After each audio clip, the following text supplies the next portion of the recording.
Townsend Press presents from the Bluford series of books, Blood is Thicker. Written by Paul Langan and read by Jamil Gaines. Chapter 1. "Goodbye, Darcy," Hakeem Randall said, gently letting go of Darcy Wills, his girlfriend for the past year. The tears in her eyes were like daggers slicing deep into his heart. "Goodbye, Hakeem." He watched her walk down the short driveway. If there was anything he could do to stop his family from moving away, he would have done it. But the decision was out of his hands. Squinting under the Monday morning sun, Hakeem felt like someone had wrapped him in a heavy blanket of gloom. He wouldn't see Darcy again this summer. Maybe not ever. And in just a matter of hours, his old friends at Bluford High School and his home in Southern California would be thousands of miles away. "I'm gonna miss you, girl," he mumbled as Darcy turned the corner and disappeared. "You and everything else." Just weeks ago, his parents had informed him that they were moving the family to Detroit to live with Uncle James and Aunt Lorraine. The news struck Hakeem like a bomb blast, turning his world upside down overnight. Yet, as bad as it was, the announcement wasn't the worst thing he heard recently. 5 months ago, his father was diagnosed with kidney cancer. Surgery, chemotherapy, and the sickness it caused had reduced Dad's strength so much that he could no longer perform his job as a warehouse manager. For 3 months, Hakeem watched as his father's size diminished and his face aged. Though the treatment had stopped the disease, it left Dad a shadow of his former self, and it devastated the family's savings. "We spent everything we had on medical bills, baby," Mom said tearfully a few weeks ago. "I don't know what's going to happen. But no matter what, I need you to be strong, Hakeem. I need you to be the man around here." Hakeem nodded solemnly in response, expecting that the family would find a small apartment nearby. He was even ready to share a bedroom with his 7-year-old twin sisters so his parents could save money. But Hakeem never imagined that his Uncle James would invite the family to Detroit or that Dad would agree to go. "I don't know what choice we have," Hakeem's father explained when he told the family the news. "Even though the cancer stopped, the doctors say it could be months before I get my strength back. And without our savings, we can't afford to stay here anymore," he said, massaging his forehead, his scratchy voice sounding much older than his 40 years. "I wish I didn't have to do this to you. I'm sorry." "Don't worry, Dad. It'll be all right," Hakeem had replied, half believing his words. Besides their money problems, Hakeem knew there was always a chance the cancer could return, a possibility which kept him up many nights, his heart racing with fear. In a few days, Dad would meet with doctors in Detroit to see if the cancer was still in remission. Even though no one admitted it, Hakeem knew one reason Dad was moving them to Detroit was to keep his family together in case his health took a turn for the worse. Watching the movers load his family's belongings into the storage truck, Hakeem felt as he had years earlier when someone robbed his church. The stolen money had been collected for a little girl who had leukemia, but that didn't stop the thieves from taking every cent. He had decided then that life was cruel. His father's cancer diagnosis, his horrific battle with the disease, and the sudden move were just the latest proof. "You all right, Hakeem?" Dad asked, snapping Hakeem from his thoughts. "I know it isn't easy saying goodbye to your friends, especially Darcy." "I'm fine, Dad. Darcy and I said what we had to say," Hakeem replied, trying to hide his sadness. "Be strong," he reminded himself. "That's it," his mother said as the movers closed the back of the truck. "Everything's packed, and the airport taxi is here. We gotta leave now. Come on, everyone." Hakeem grabbed his suitcase, the notebook he used as a journal, and his old guitar, and took one last look at his house. Without furniture and pictures, it was a cold and empty shell, not the place where he grew up. "I can't believe I'm not coming back," he thought, glancing down the street towards his school, Bluford High, just a few blocks away. "I need you to be the man around here." His mother's words echoed in his mind. "Come on, son," his father urged. The family was waiting in the cab. Hakeem took a deep breath, wiped his eyes, and said a silent goodbye to his world. "Good men beat down," Smiles turned to frowns. There is no logic in a world so tragic. Hakeem read the words from his notebook. He had written them when his father first mentioned the move to Detroit. It seemed as if years had passed, not weeks. He flipped the page bitterly. The dull hum of the plane's engines had lulled the rest of his family to sleep, but Hakeem could not relax. His mind swirled with thoughts of Darcy and his closest friends, Cooper and Tara. Maybe one day he'd write a song for them, he thought. For years he'd been singing and playing his guitar. He joined his church choir in 2nd grade. Later, when he developed a stuttering problem in middle school, he discovered that it disappeared whenever he sang. Years ago, Mr. Smalley, the choir director, praised his voice. God gave you some talents, young man. Be sure you use them. Hakeem hadn't sung for the church in years, but he did perform from time to time at Bluford. Even when he wasn't singing, he was always jotting lyrics in his notebook for songs he might sing one day. Music and writing were two things he relied on when the rest of the world was a mess. In his songs, he could control everything. There was no cancer, no goodbyes, not unless he decided it. Hakeem glanced at the notebook and tried to remember everything he knew about Detroit. He'd been there once before. It was 10 years ago, when he was just 6 years old. Then, his father was to him the strongest person in the world, a person immune to disease, to cancer and chemotherapy, a superhero.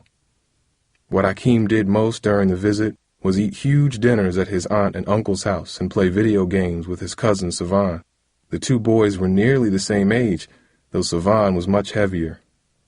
Savan's a husky boy, his mother used to say. During the weeks he stayed in Detroit, Hakeem and Savan played for hours on end. Hakeem remembered once the two were playing catch in the street when some teens stole their ball. Thanks, Wimpy and Blimpy, the teens mocked as they strolled down the street, passing the ball around. The moment had stuck in Hakeem's mind. The teasing hurt, but it had also made him feel close to his cousin.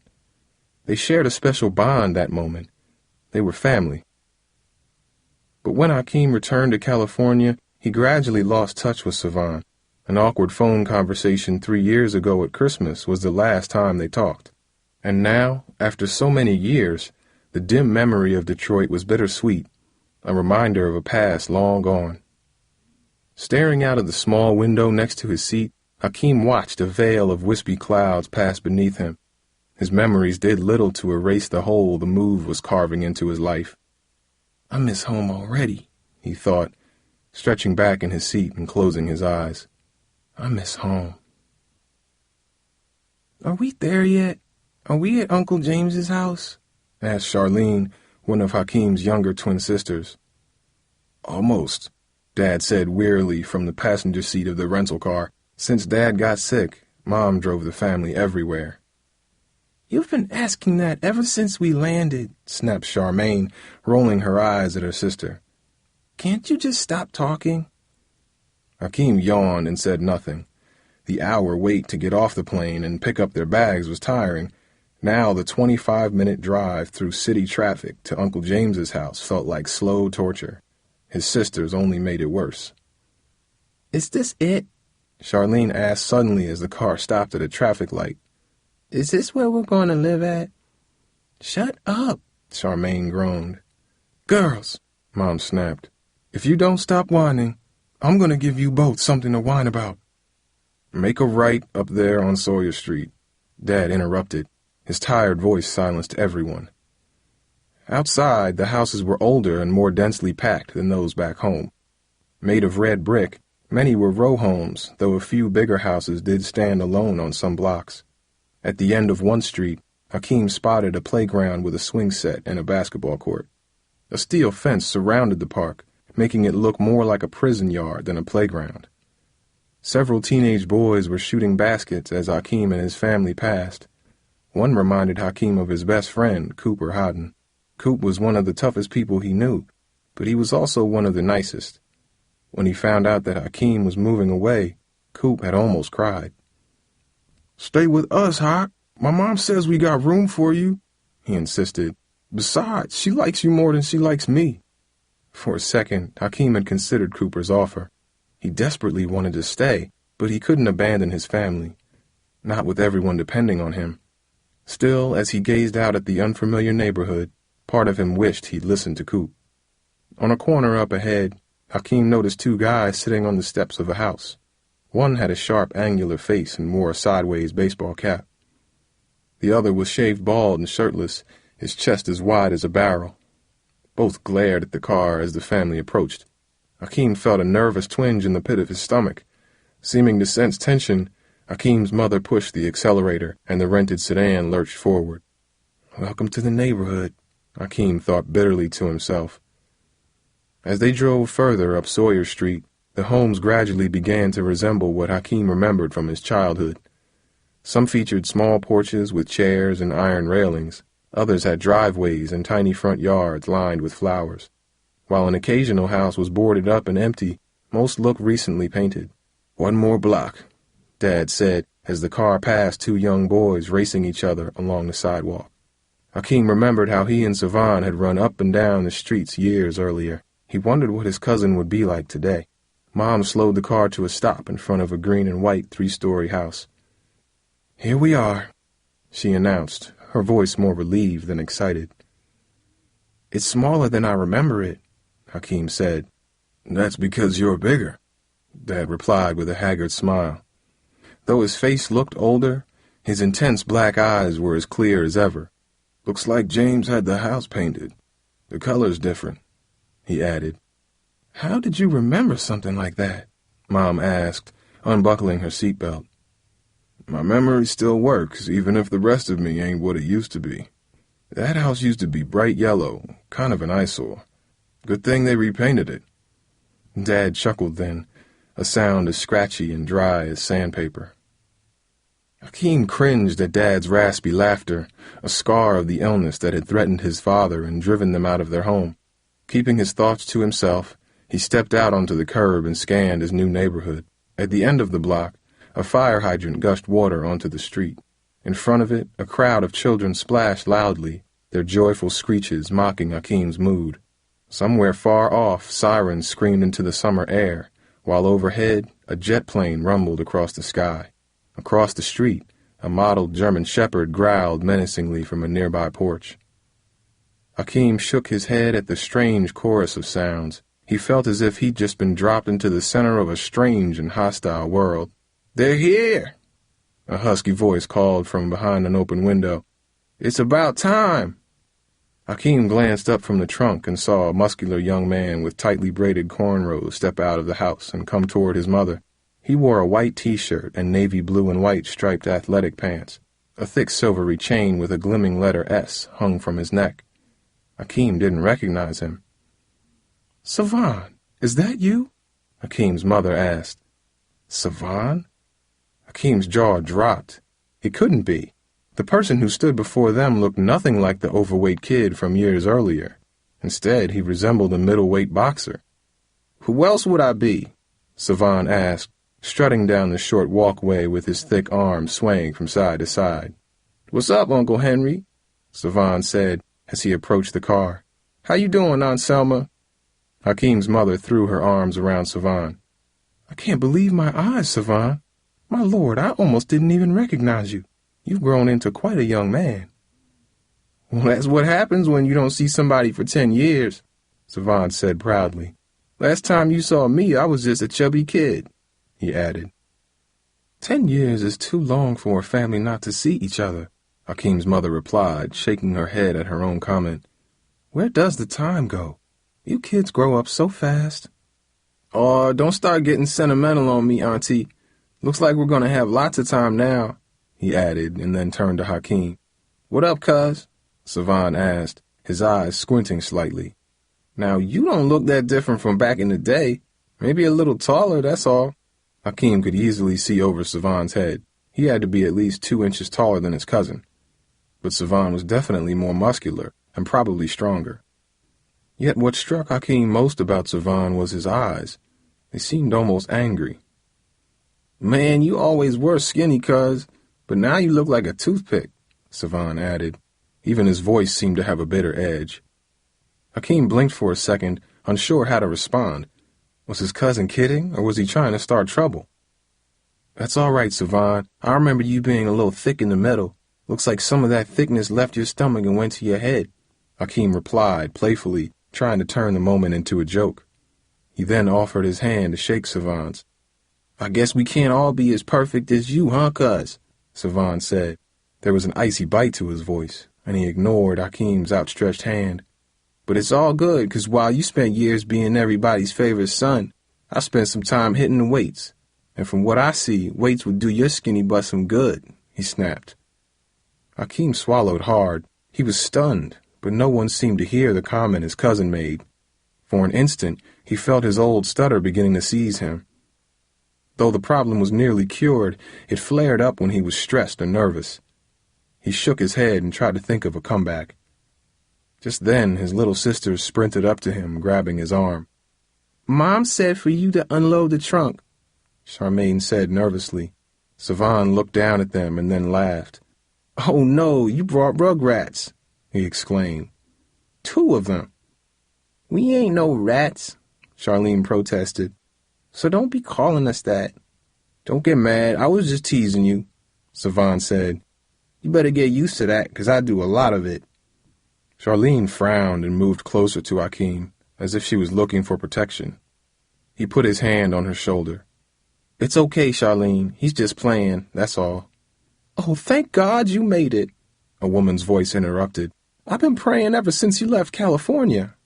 Hakeem turned to see his Aunt Lorraine standing on the porch. She looked heavier than he remembered, but she still had a sweet, round face and a warm, inviting smile. "And look at the toothpick they brought with them," Savon laughed, pointing his finger at Hakeem.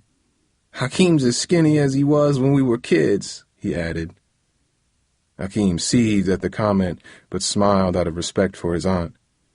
"Oh, he's just fine," Aunt Lorraine said, waving Savon away with her hand. "And he's good-looking, too. I bet you had all the girls back home chasing after you." Hakeem blushed and shook his head as she came closer to him. "I do okay," he said, thinking of Darcy and their painful breakup. Savon seemed to be annoyed at his mother's comment. He frowned and stepped away while she approached. "I missed you, Aunt Lorraine," Hakeem said, giving her a hug. "I missed you too, baby. It has been too long, way too long. I keep telling myself that all this trouble is a blessing in disguise. It's a way for all of us to get to know each other again." Letting him go, she turned her attention to Hakeem's sisters. "And look at you two!" She cheered, wrapping them both in a massive embrace. "I am so happy to finally see you." Hakeem smiled, nearly forgetting the painful events that had forced them to Detroit. "Come on, Cali boy." Savon's rough voice jarred him like an alarm clock. "We got work to do." Chapter 2. "Let's get your stuff inside," Savon said, leading Hakeem to the trunk of the rental car. The rest of the family went into the house, leaving them alone. "This all you got?" Savon asked, peering into the trunk and eyeing the suitcases. "We put our stuff in storage," Hakeem said, refusing to admit to his cousin that his parents could not afford to ship all their belongings to Detroit. Savon grunted and then hoisted the heaviest suitcase out of the trunk as if it were weightless. Then he reached for Hakeem's guitar case. "It's okay, Savon. I'll take that," Hakeem said. Savon looked at him curiously for an instant. "You're sharing my room, cuz," Savon said with a smirk. "Whatever is yours has to go up to the 3rd floor. You sure you can handle it? You looking a little broke down." Hakeem rolled his eyes. Savon's comment was bad enough, but the news that he'd have to share a bedroom with him was even worse. "Man, don't worry about me," Hakeem grumbled, grabbing his guitar and following his cousin.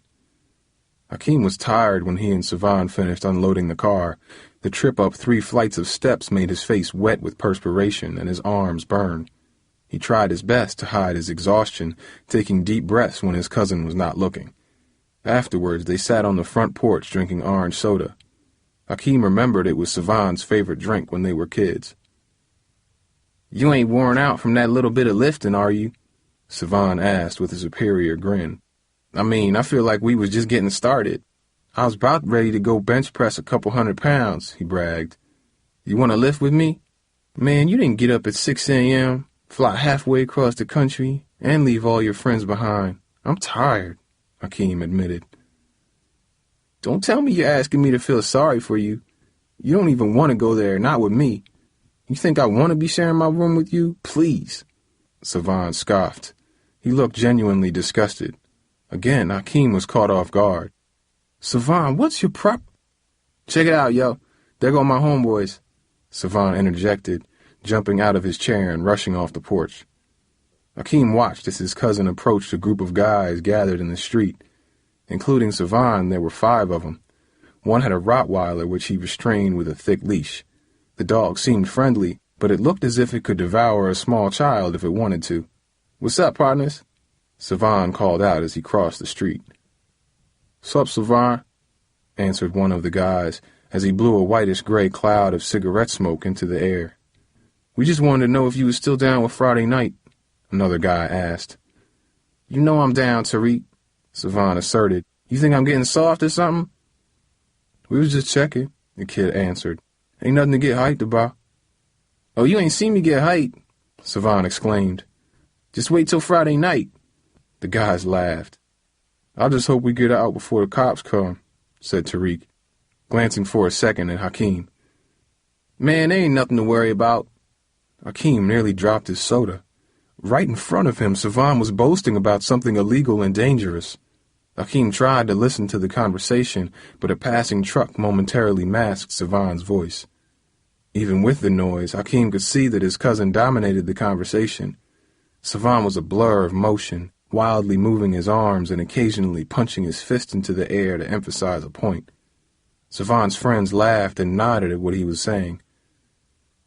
"Savan, Hakeem, come inside," Aunt Lorraine called from inside the house. "Yo, I'll catch up with y'all later on," Savan said to the group of guys as he headed toward the house. "You know where to find us," one of the guys called out. Savan returned to the porch and glared at Hakeem. "What was you doing, listening to every word?" "No, That's what I thought," Savan snapped. "You didn't hear nothing." Aunt Lorraine ushered the family into the modest dining room where a full spread of food was waiting. There were fried chicken, macaroni and cheese, homemade cornbread, and a pineapple upside-down cake. The aroma reminded Hakeem of his visit years earlier. Back then, Aunt Lorraine put homemade dishes on the table almost every night. She cooked so much good food that Hakeem's dad called her the magician in the kitchen. "Everybody dig in," she said after saying a brief prayer. Then she smiled and heaped a huge spoonful of macaroni on Hakeem's plate. "Now I want you all to make yourselves at home. This is how we eat around here, which is probably why I can't seem to lose any of this weight," she chuckled. "Are we always going to have this much food?" Charlene asked. "At least until September, baby," Aunt Lorraine answered, putting a chicken leg on her plate. "One good thing about being a third-grade teacher is that I get my summers off, and when I'm home, I like to cook up a storm, especially when we got guests." Lorraine smiled as she talked.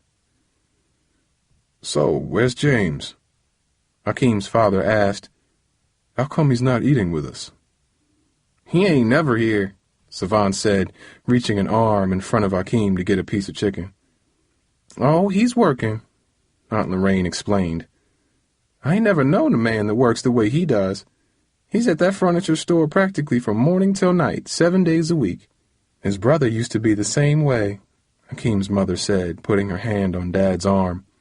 "He was at that job so much I used to call it his second home. We hardly ever saw him with the hours he kept."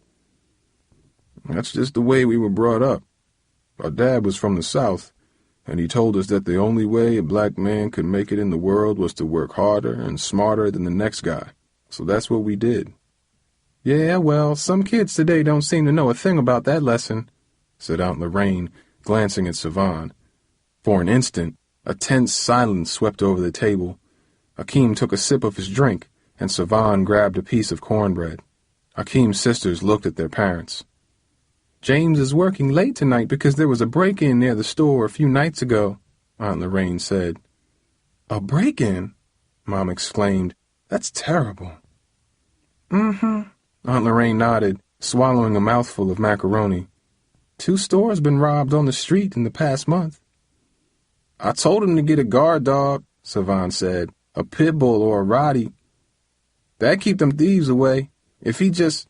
Hush your mouth, boy, Aunt Lorraine snapped. You always talking nonsense. He don't need no guard dog down there, but what he could use right now is some extra help.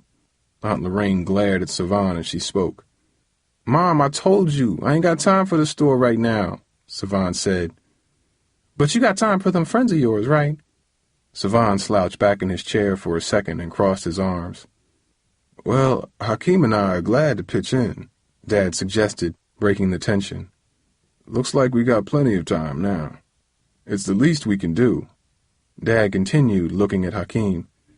As soon as I get my strength back, I'd love to help James out. Lord knows I could use the exercise, but Hakeem could pitch in right away. Maybe tomorrow if James needed him, right, Hakeem? Hakeem felt the eyes of everyone at the table focus on him. He'd never thought about working with his uncle, but now he realized he had no choice. Yeah, sure, Hakeem said, shrugging his shoulders. I'll help out. Suddenly, Savon turned to Hakeem's father and stood up. Yo, do y'all mind if I excuse myself? He asked. I got some calls to make, and I want to get the room ready for Mr. Callie over here. But Savon, Aunt Lorraine protested, we have guests. It's all right, Lorraine, Dad said. Let him do what he's got to do. Savon will be seeing a lot of us. Savon was already on his way up the stairs by the time Dad finished talking. Aunt Lorraine shook her head as the thud of Savon sprinting up the steps faded in the distance. You'll have to ignore your nephew, Henry. Most times his mouth works faster than his mind does. It's all right, Dad replied. I was 16 once. That's just part of the territory. But I really worry about him, Henry, Aunt Lorraine said. I wish he had his act together like you, Hakeem. She reached over and patted Hakeem's forearm as she spoke. We keep telling Savon about how well you've done in school and how you help out the family, but he just doesn't want to listen these days. Hakeem smiled blankly, hiding his growing discomfort. During the rest of the meal, he listened as the adults talked, but his mind kept drifting back to Savon and the mysterious conversation that happened outside. What were they planning for Friday night? He wondered. If it was anything like it sounded, Aunt Lorraine had good reason to worry. This is my room, barked Savon as soon as Hakeem walked into the small bedroom. And you're just a guest, so remember not to mess with any of my stuff. Hakeem nodded and walked to the far corner of the room where his belongings were piled. Savon was stretched out on his bed, leafing through a wrinkled magazine. He flipped through rapidly, skipping pages that did not contain pictures. How am I going to live here with him? Hakeem thought to himself as he looked around. The floor of the small bedroom was cluttered with sneakers, piles of clothing, and stacks of CDs. A small desk with a clip-on lamp sat in one corner of the room next to Savon's bed. An empty Coke bottle, a stereo, a tiny cactus, and a pile of magazines took up nearly all of the desk space. A full-length mirror was attached to the back of the bedroom door, and posters of hip-hop artists covered most of the walls. One even covered the closet door. The posters reminded Hakeem of the music store at the mall back home. The store was so loud and crowded that it usually gave him a headache. The only thing Hakeem was happy to see was a window located at the foot of Savon's bed. The window was open, and a breeze cut some of the heat that filled the room. A second single bed with a black metal frame and a bowed mattress lined the far wall. Diagonally across from it was a chest of drawers and a lamp. Hakeem figured the empty bed was his. Without a word, he piled his stuff on the mattress, sat down, and took a deep breath. Somehow the cramped room made him feel even further from home.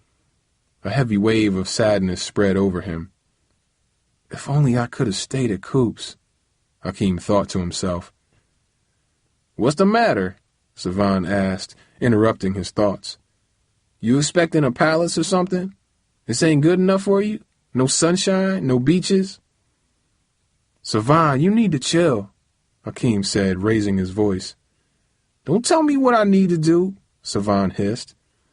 I don't need to hear that from nobody, especially you. You don't know nothing about me or what I need. Hakeem glared at Savon. His pulse suddenly began to throb in his neck. Savon, what's your problem? Hakeem snapped, his stutter surfacing uncontrollably. I haven't done anything to you, and all I get from you is static. You gotta be kidding me, Savon said, his jaw dropping. Is that a stutter I hear? I guess you ain't so perfect after all. Hakeem squeezed his hands into fists and took a deep breath. He knew the only way to stop the stutter was to relax. Uh-oh, are you getting mad too? Savon challenged, putting his magazine down. You ought to be careful. This ain't California. Man, what's your problem? You keep acting like I did something to you when you know I didn't. Besides, we're family. We ain't supposed to be this way. Savon winced for an instant, as if the words stung. Oh, so now you're trying to tell me how I'm supposed to be, too?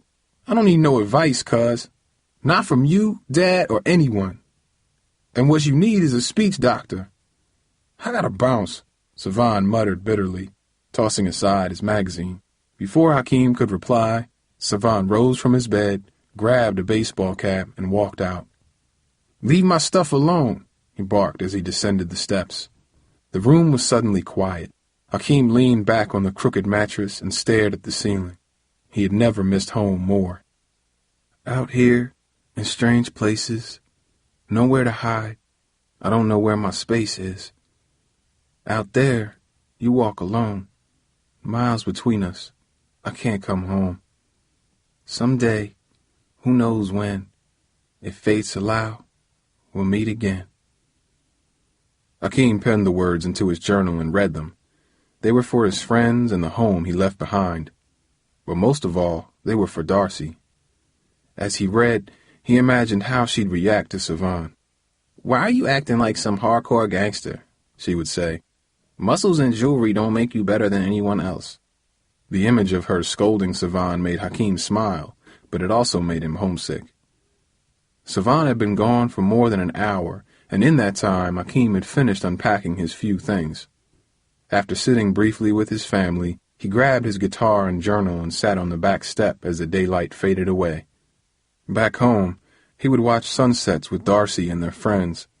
They would laugh and talk about their fears and plans for the future, but never in all those evenings did his fears include Dad's cancer or moving away.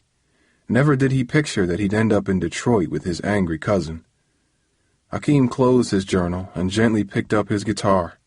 The sky was almost completely black, and a cool breeze drifted through his uncle's small backyard. The guitar's neck was smooth and familiar in Hakeem's hand. He played a sad melody that matched his mood. The music comforted him, making him feel as if he had a close friend next to him, one that understood everything he was experiencing. Losing himself, Hakeem leaned into the guitar as he played, making it speak his mind, vent his anger, voice his frustration. His fingers ached when he finally stopped playing, but he felt relieved. Then he heard someone clapping. In the yard next door, Hakeem spotted a young woman watching him. For an instant, he was frozen. "Hi," she said, smiling warmly. "Don't stop playing. It's really nice." Hakeem blushed. He had not been playing a song. He'd played his private feelings. Knowing that she had been watching him made him suddenly feel naked. He tried to think of a song to play, but his mind went blank. "I didn't realize I had an audience," he said, taking his fingers off the strings. "How long have you been watching me?" "Just a few minutes. I was really enjoying the show." "Show?" Hakeem said, watching her closely. She was leaning against the metal fence that separated the two backyards. In the glow of a nearby street light, Hakeem could see that she was stunning, perhaps his age or a bit older. Her dark skin was flawless, and her hair was cut short, making her look like a model from a fashion magazine. "If I knew there was a crowd, I would have sold tickets," he joked. She smiled again, and her face seemed to glow. Hakeem's heart fluttered. "I'm sorry I snuck up on you, but I'm not used to hearing a guitar playing out here, so I had to investigate. It's not every day a girl gets a live performance in her backyard." I didn't mean to ruin your vibe. That's okay, Hakeem replied, putting the guitar down. I was just messing around. Nothing serious. Well, it sure sounded serious to me. To be honest with you, I never heard a guitar sound so pretty. Thanks, Hakeem said, unsure whether he liked her description of his music. I play when I need to clear my head. It helps me relax, you know? I wish I could play like that, she said. Whenever I need to get away, I listen to music. I don't make my own. For an instant, Hakeem thought he heard a sad note in her voice. Maybe you could take guitar lessons, Hakeem suggested. You better watch out, though. People may start spying on you when you least expect it, he added, smiling. Maybe you could teach me, she replied, seeming to ignore his comment. Hakeem could see a playful glint in her eye. That's a lot to ask someone you don't even know. You're right, she said, walking over to the fence directly across from him. That's why you should introduce yourself to me. What's your name? Hakeem blinked, unprepared for her question. I'm Hakeem, he said. Well, it's nice to meet you, Hakeem. I'm Anika, she said, moving closer and wrapping her fingers into the wire fence. So tell me, what are you doing in my neighbor's backyard? This is my aunt and uncle's house. My family and I just moved in from California. Oh, you're that cousin Savant's been talking about. You talk to Savant? Hakeem asked. Not so much anymore, but I hear him all the time, Anika replied, crossing her arms. He's always hanging out in the corner with his crew, and you can't miss his big mouth when he's talking. I heard him complaining the other day about how he had to share his room with some cousin from Cali. As she spoke, Anika mimicked Savant's voice and manner. Hakeem smiled at her imitation. No wonder I got such a warm welcome, he said. Well, if you ask me, it was you who got the bad end of that deal, not him. Anika tilted her head and raised her eyebrow to emphasize her point. Hakeem rubbed his chin and tried to hide how much he enjoyed Anika's company. She was so pretty, and she seemed completely honest. Looking at her, he couldn't help noticing her body, the way her hips filled her denim skirt, the way her stomach was visible just beneath her snug t-shirt. So, you and Savant have known each other for a long time? Hakeem asked. Ever since 5th grade, though it feels like forever. That's when my mom skipped town with her smooth-talking boyfriend, Anika said bitterly. She sent me here to stay with my grandma, and I've been here ever since. But all that's ancient history, she added, shaking her head. Again, Hakeem detected sadness in her voice. He wanted to know more about her. Suddenly, the voice of an elderly woman yelled from inside Anika's house. Anika, the voice said.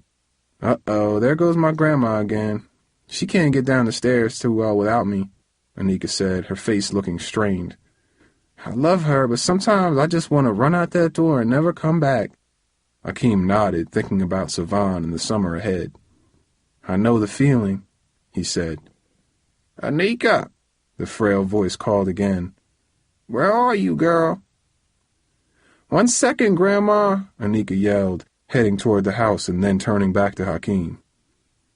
Well, I gotta go. Grandma needs me, she said quietly. Besides, I'm sure we'll see each other again, you know, for my guitar lesson. Definitely, Hakeem replied, watching Anika disappear inside the blue house next door. As soon as she closed the door, Hakeem grabbed his notebook. He glanced at the lines he had written for Darcy earlier in the evening. Then he turned to a new page and began writing. This time what he wrote was not just about Bluford or Darcy. It was also about Detroit and what had happened to him since he arrived. But most of all, he noticed as he reread the pages later that night, it was about Anika, the first person to make him feel as if the move to Detroit might not be so bad. Chapter 3. Hakeem woke up the next morning in a daze. For an instant, he thought he was home in his old bed and that the move to Detroit had been a bad dream. But then he noticed the unfamiliar posters and felt the uncomfortable bed spring in his back and knew the move was all too real. Reluctantly, Hakeem sat up and stretched. He heard the heavy, wet sound of snoring and glanced over at the bed across the room. Savan was asleep, buried under a layer of blankets. Only his foot was visible, poking out from beneath his blue sheet. Apparently, he had come in some time after Hakeem had fallen asleep. At least he's quiet for once, Hakeem thought, enjoying the morning silence. A crumpled $50 bill lay on top of some papers on Savan's desk. How'd he get that? Hakeem wondered. Savan grunted and turned over, violently pulling the sheet tight against his body. For an instant, he looked eerily like a corpse in a body bag. Hakeem shuddered at the image. After showering and getting dressed, Hakeem headed downstairs. His father and Uncle James were sitting together at the dining room table. They were talking but stopped suddenly when they saw him. The look on Dad's face was grim.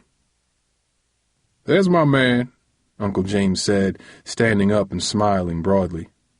"I was about to head up there and wake you, but your dad said you were tired from all that traveling." "How you doing, Uncle James?" Hakeem said, hugging him. It had been years since he had seen his uncle. Uncle James was 2 years older than Dad, but he looked 10 years younger. Seeing him was like looking at a snapshot of Dad taken before the chemotherapy, another reminder of the past Hakeem could not reclaim. "I'm doing all right," he said, grasping Hakeem for several long seconds. Hakeem felt like a child in his uncle's embrace. "I'm glad you got here safe and sound, and I like that you got up so early. Not everyone in this house is an early bird." Hakeem knew his uncle was referring to Savan, who was still sound asleep when Hakeem got out of the shower. "Uncle James could use some help at the store, and I told him you were willing to lend a hand. He's about to head over there now, and I thought you might want to go with him," Dad said. Hakeem knew he didn't have a choice. If his father were healthy, he'd help Uncle James without any hesitation. But with him still recovering, the job was Hakeem's. "Hakeem, I can't do what I used to do. Not now, anyway. I'm expecting you to fill in for me until I get better," he'd said. Since then, Hakeem had taken on many tasks around the house. He didn't mind helping, but the many jobs made him feel different from the other people his age, kids who didn't have to save money for their parents, shop for groceries, take care of their sisters so Mom and Dad could go to the hospital. Dad's request was the latest in a long list of jobs Hakeem got but never asked for. "Sure, I'll help," Hakeem replied. "That's my man," Uncle James answered, patting Hakeem on the shoulder.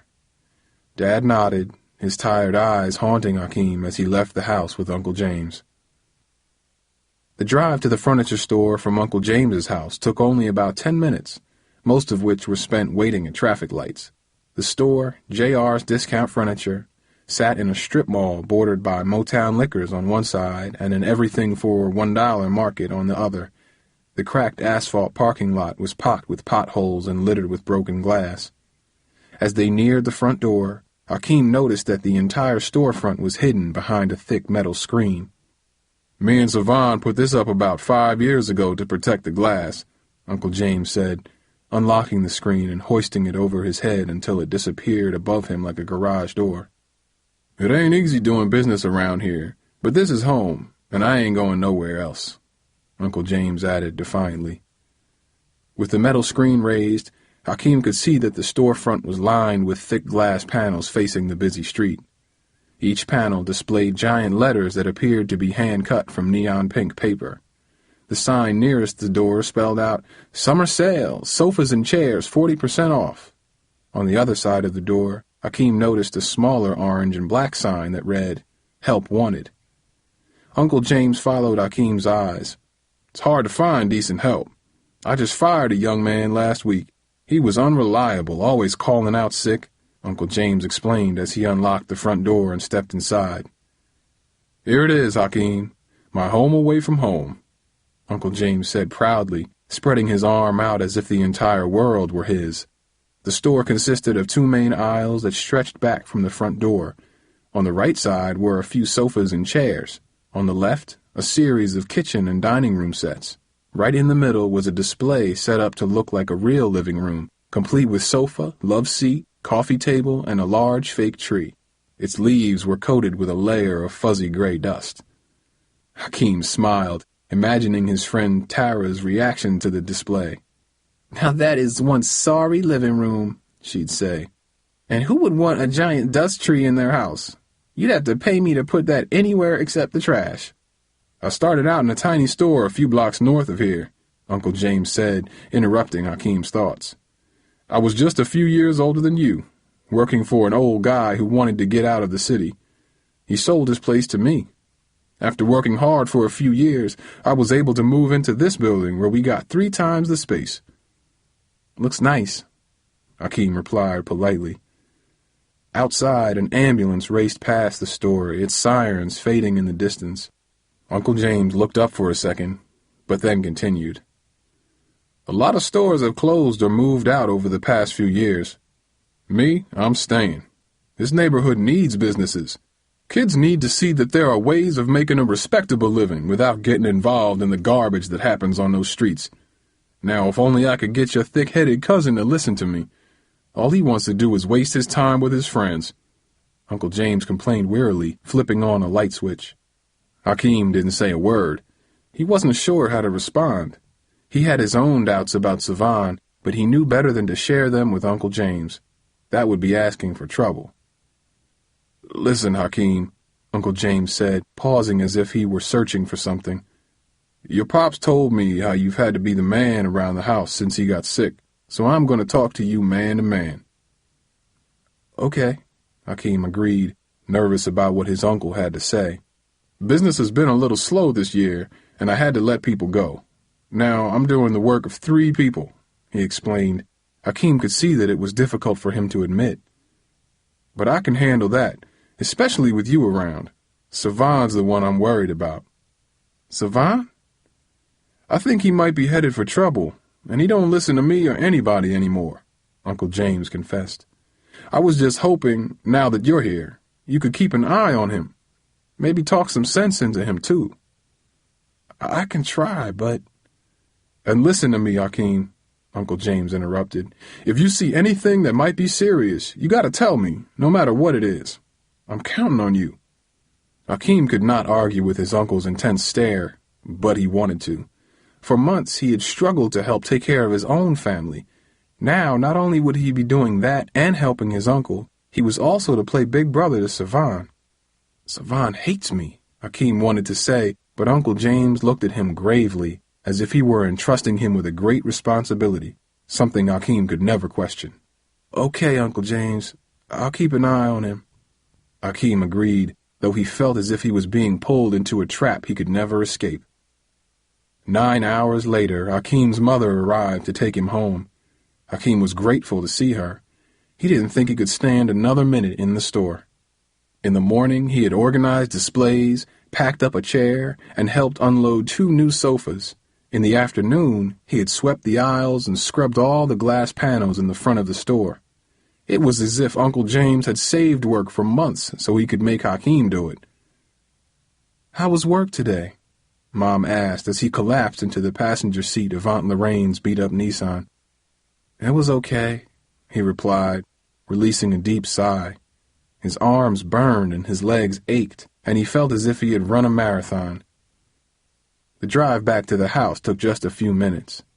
As Hakeem wearily climbed the front steps, his mother put her hand on his shoulder. Her skin looked worn and thin in the late afternoon sun. "You know, Hakeem, your dad and I are really sorry that we had to move you out here." "I know, Mom. If there was any other way, I know. Hakeem insisted, unable to hide his frustration. He knew the trap he was in. He didn't need her to remind him again. "You told me 1,000,000 times already, there's nothing you can do, and there's nothing I can do. I just gotta deal with things right now. Believe me, I understand." "Understand what?" A voice cut in from inside the house. It was Dad, his forehead creased with concern. Hakeem's mother's hand dropped from his shoulder like a stone. "Nothing, Pop," Hakeem said. For months he had tried his best never to complain to his father. Dad had enough on his mind. We were just talking about work stuff." "Oh," his father replied. Everything okay today? Yeah, Dad. Everything was fine. You sure, son? I'm just tired, that's all. And hungry, he added, hoping to change the subject. Well, I think your aunt can take care of that, Dad said, stepping aside so Hakeem could get to the dining room. Savan rushed out of the dining room just as Hakeem entered. The two nearly collided. Hey, cuz, you gonna take my seat at the dinner table, too? Savan mumbled so no one else could hear him. His eyes glared with fury. What? Hakeem asked. He wasn't ready for his cousin. Not now. Don't act surprised. You're already taking everything else, he said with a scowl, and then turned to his mother. I'll be back later tonight, Mom. I gotta help Tariq with something, Savan said, and then dashed out the door. Don't be back too late, Aunt Lorraine hollered, but Savan was already gone. I swear that boy will give me an ulcer. After dinner, Hakeem went upstairs, closed the door to the small bedroom, and collapsed on the bed. He wished he could go away, that no one would ask anything more of him. But then he heard a soft knock on the door. What? He grumbled. What are you doing? Said a child's voice. It was his sister, Charmaine. I'm minding my own business. It was what he usually said to his sisters when he didn't want to be bothered. But as soon as he said it, he felt guilty. He knew the adjustment to Detroit wasn't any easier on them. Come on in. Charmaine and Charlene opened the door, walked in, and then sat on the bed next to him. How are you two doing today? He asked. Fine, Charmaine said. She looked at her sister and giggled. What is it? He asked, trying to be patient with them. We met this pretty girl next door, and she told us that you're supposed to teach her to play the guitar, Charlene said. Hakeem smiled, remembering his talk with Anika. Is that all she said? She said you're cute, too, Charlene added and then started to laugh. Oh, no, she didn't, Hakeem said. Yes, she did, the girls replied together in between bouts of laughter. So what's so funny about that? That just means she's got good taste, Hakeem said, tickling them both. Their laughter cheered him up, reminding him briefly of home and a time when cancer was something he'd heard of on TV, not seen in his own house. Moments later, Hakeem heard a voice downstairs and knew that Uncle James was home. You did good work today, Hakeem, Uncle James yelled. I hope you're getting your rest. We got a big shipment coming tomorrow, and I sure could use you. Hakeem cringed at the idea of another grueling day at the store, but he knew Dad was listening to his every word. I'll be there, he said. Good. Don't stay up too late. You're going to need your strength. Without a word, the girls left the bedroom and closed the door. Dreading the day to come, Hakeem changed out of his work clothes, stretched out on the bed, and fell into a deep, dreamless sleep. Chapter 4. Let's go, Hakeem, Uncle James said, knocking on the bedroom door and jarring Hakeem from sleep. We're going in early. The dollar store next door got robbed. Hakeem opened his eyes, saw the clock, and groaned. It was 7:30, and every muscle in his lower back was sore from the previous day's work. I want to go home, he thought. Savan's mattress creaked, and he heard movement from the other side of the room. It was the second night in a row that Hakeem hadn't heard his cousin go to bed. Hakeem wondered how late Savan had been up. He was about to ask him when he noticed that Savan had grabbed a pillow and put it over his head. Hakeem yawned, rubbed his eyes, and headed for the shower. A half hour later, Uncle James and Hakeem got to the store. A police car was pulling away when they arrived. An Asian man standing in front of the dollar store watched them closely as they approached. That's Mr. Sung, Uncle James said. He owns the dollar store. He called me this morning about the robbery. As soon as they got out of the car, Uncle James walked over to Mr. Sung, and the two began talking. Uncle James's face looked tense when he returned. That's the third robbery around here in the past month, he said angrily. I don't know what the cops are doing, but I got one of the only stores that ain't been robbed, Uncle James added. I know we need it, But I can't afford no alarm system right now. Hakeem and his uncle inspected the exterior of the store before going inside. Everything seemed undisturbed. Still, Hakeem had an eerie feeling knowing that just hours earlier someone was creeping around in the dark. What if the person carried a gun? And once the store opened, work was even worse than the day before. A new sign, painted on the glass by Uncle James, announced a 2-day sale with huge summer discounts. Hakeem was surprised to see that it attracted a steady stream of customers, which thrilled his uncle. But while Uncle James attended to customers, Hakeem mopped and scrubbed the rear of the store by himself. For hours he worked on his knees, scraping the cement floor until it was bright and clean. "The floor looks good, Hakeem," Uncle James said late in the day. "Last time it looked like that was when Savan cleaned it about 6 months ago. That was just before all this nonsense with his friends started. He ain't done much in here since. That boy don't know the meaning of work, not like you," he said. Hakeem's jaws tightened at his uncle's words. Something about them made Hakeem feel dishonest. "You and Savan get a chance to talk yet?" "No, not yet. I've been working whenever he's home," Hakeem replied, knowing that work wasn't the real reason the two weren't talking. James nodded thoughtfully and said, "Why don't you take tomorrow morning off? Maybe you two can hang out or something." "Are you sure?" Hakeem asked.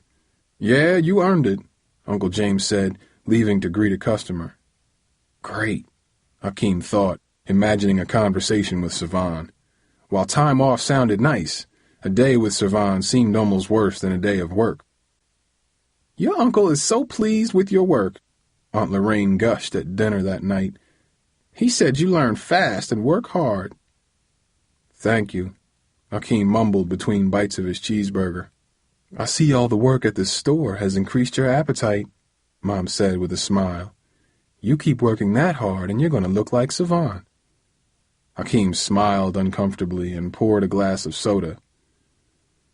"Yeah, and hopefully he'll be a little more like Hakeem," Aunt Lorraine said. "I sure hope that boy gets his act together. He and James got into a big argument a few months back, and he's been walking around with a chip on his shoulder ever since. I know James is tough on him sometimes, maybe a little too tough, but it's only 'cause he doesn't want Savan to get in trouble like so many of the kids around here. There ain't no use telling Savan that, though. He don't want to listen to nobody."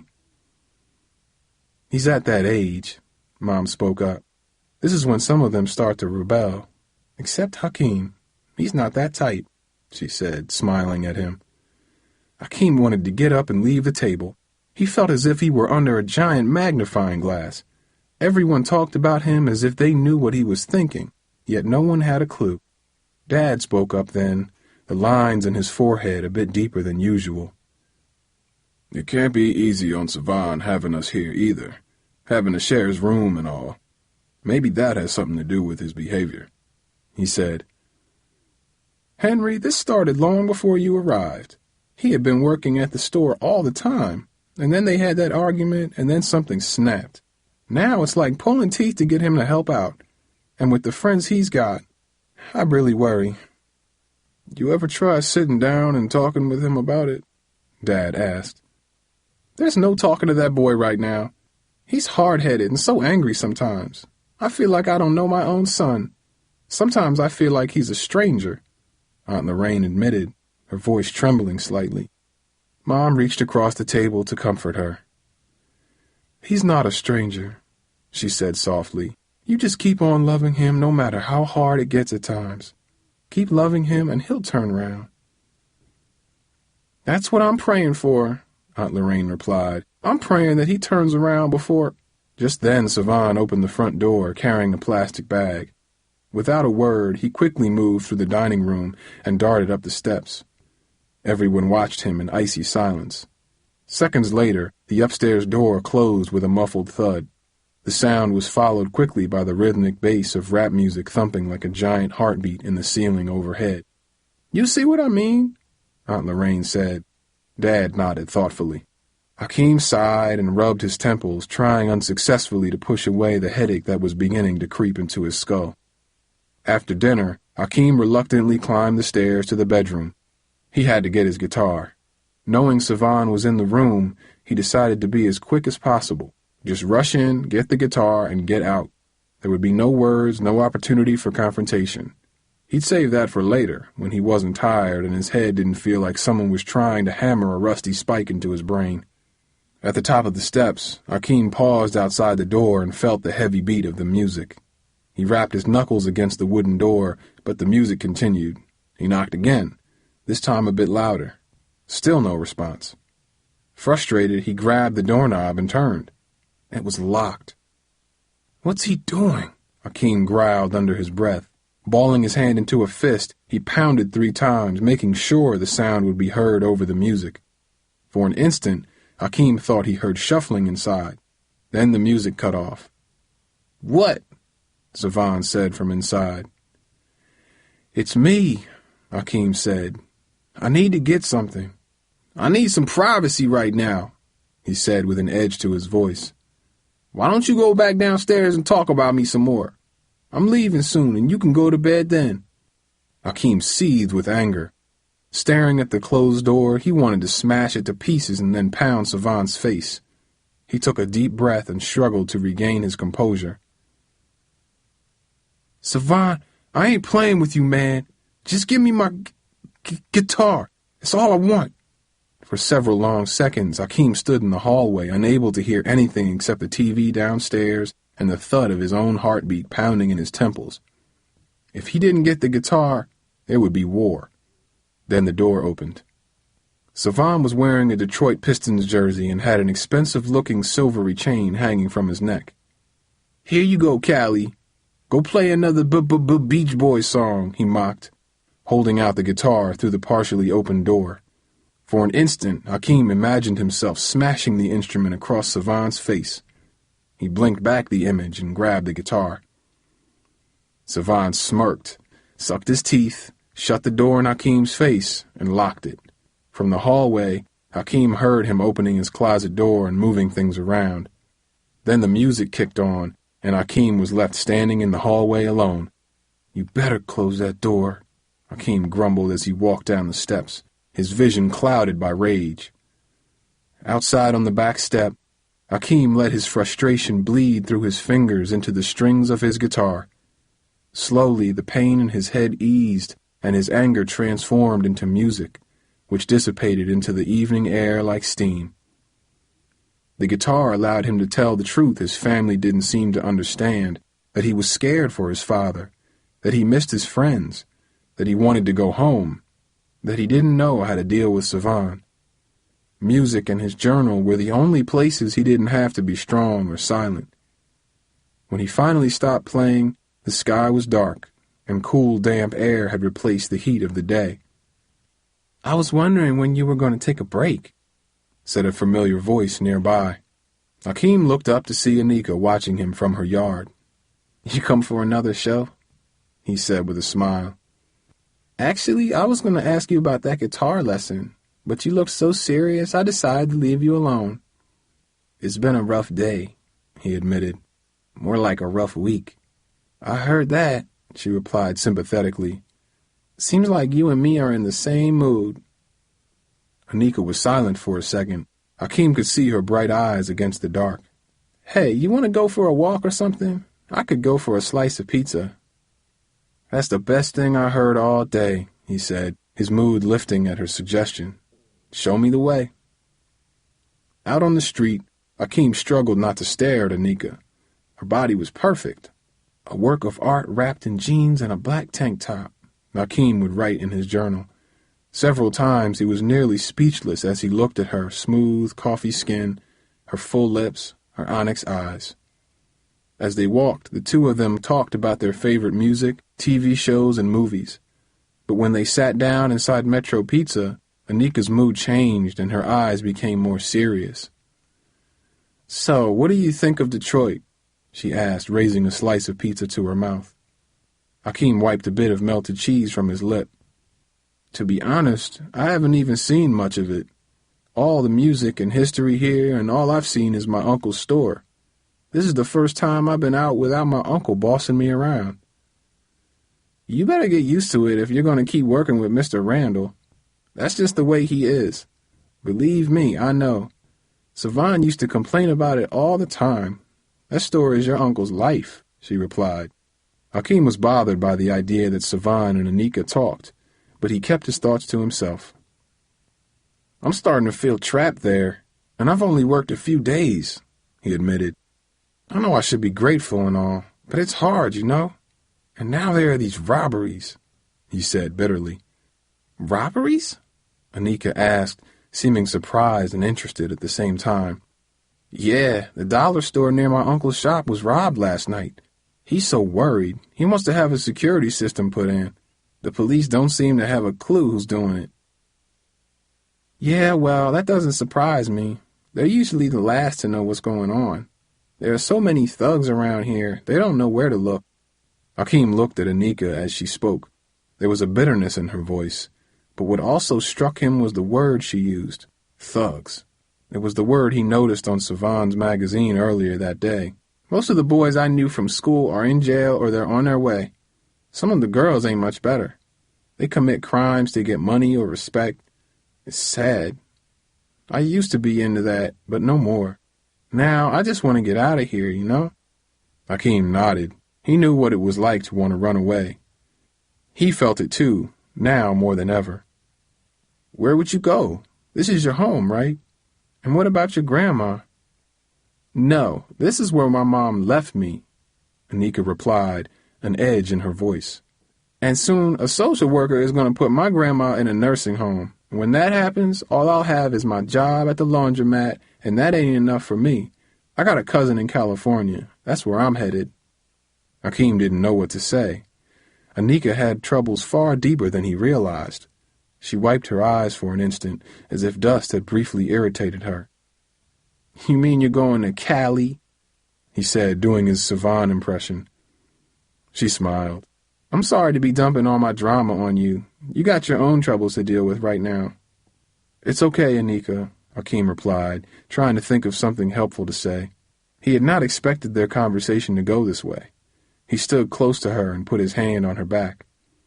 You ever think about college? That's my plan. I want to be a teacher. College? Anika repeated. With my grades, they laughed me right out the front door. Well, you seem pretty smart to me, he said. I got street smarts, Hakeem. That's not what they want in school. But, look, don't you start worrying about me. I know what I'm doing. I'm heading to California. I just wish I got to know you sooner, Mr. Bluesman, she said with a smile.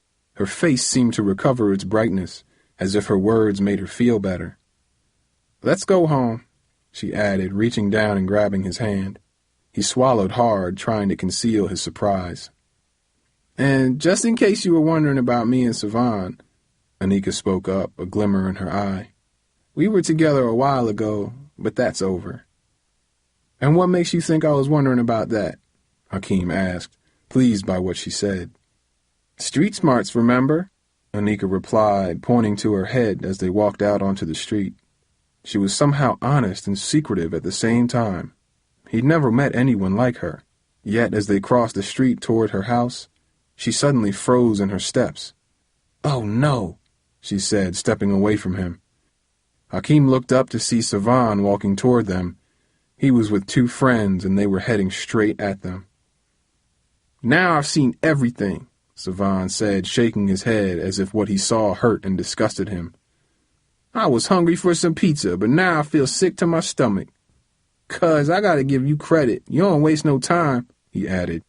Savan, what's your problem? Anika said. You've been bugging for months now. I thought we were cool. We are cool. I ain't got no problems with you, girl. I'm just surprised my cousin's a player, that's all. What about Darcy, cuz? Savan asked as he walked by. I guess it ain't so hard to leave home after all. Hakeem's blood boiled. How can Savan know of Darcy? He turned to Savan, but already his cousin was across the street, heading to Metro Pizza. Who you been talking to? Hakeem asked, but Savan and his friends went inside with no reply.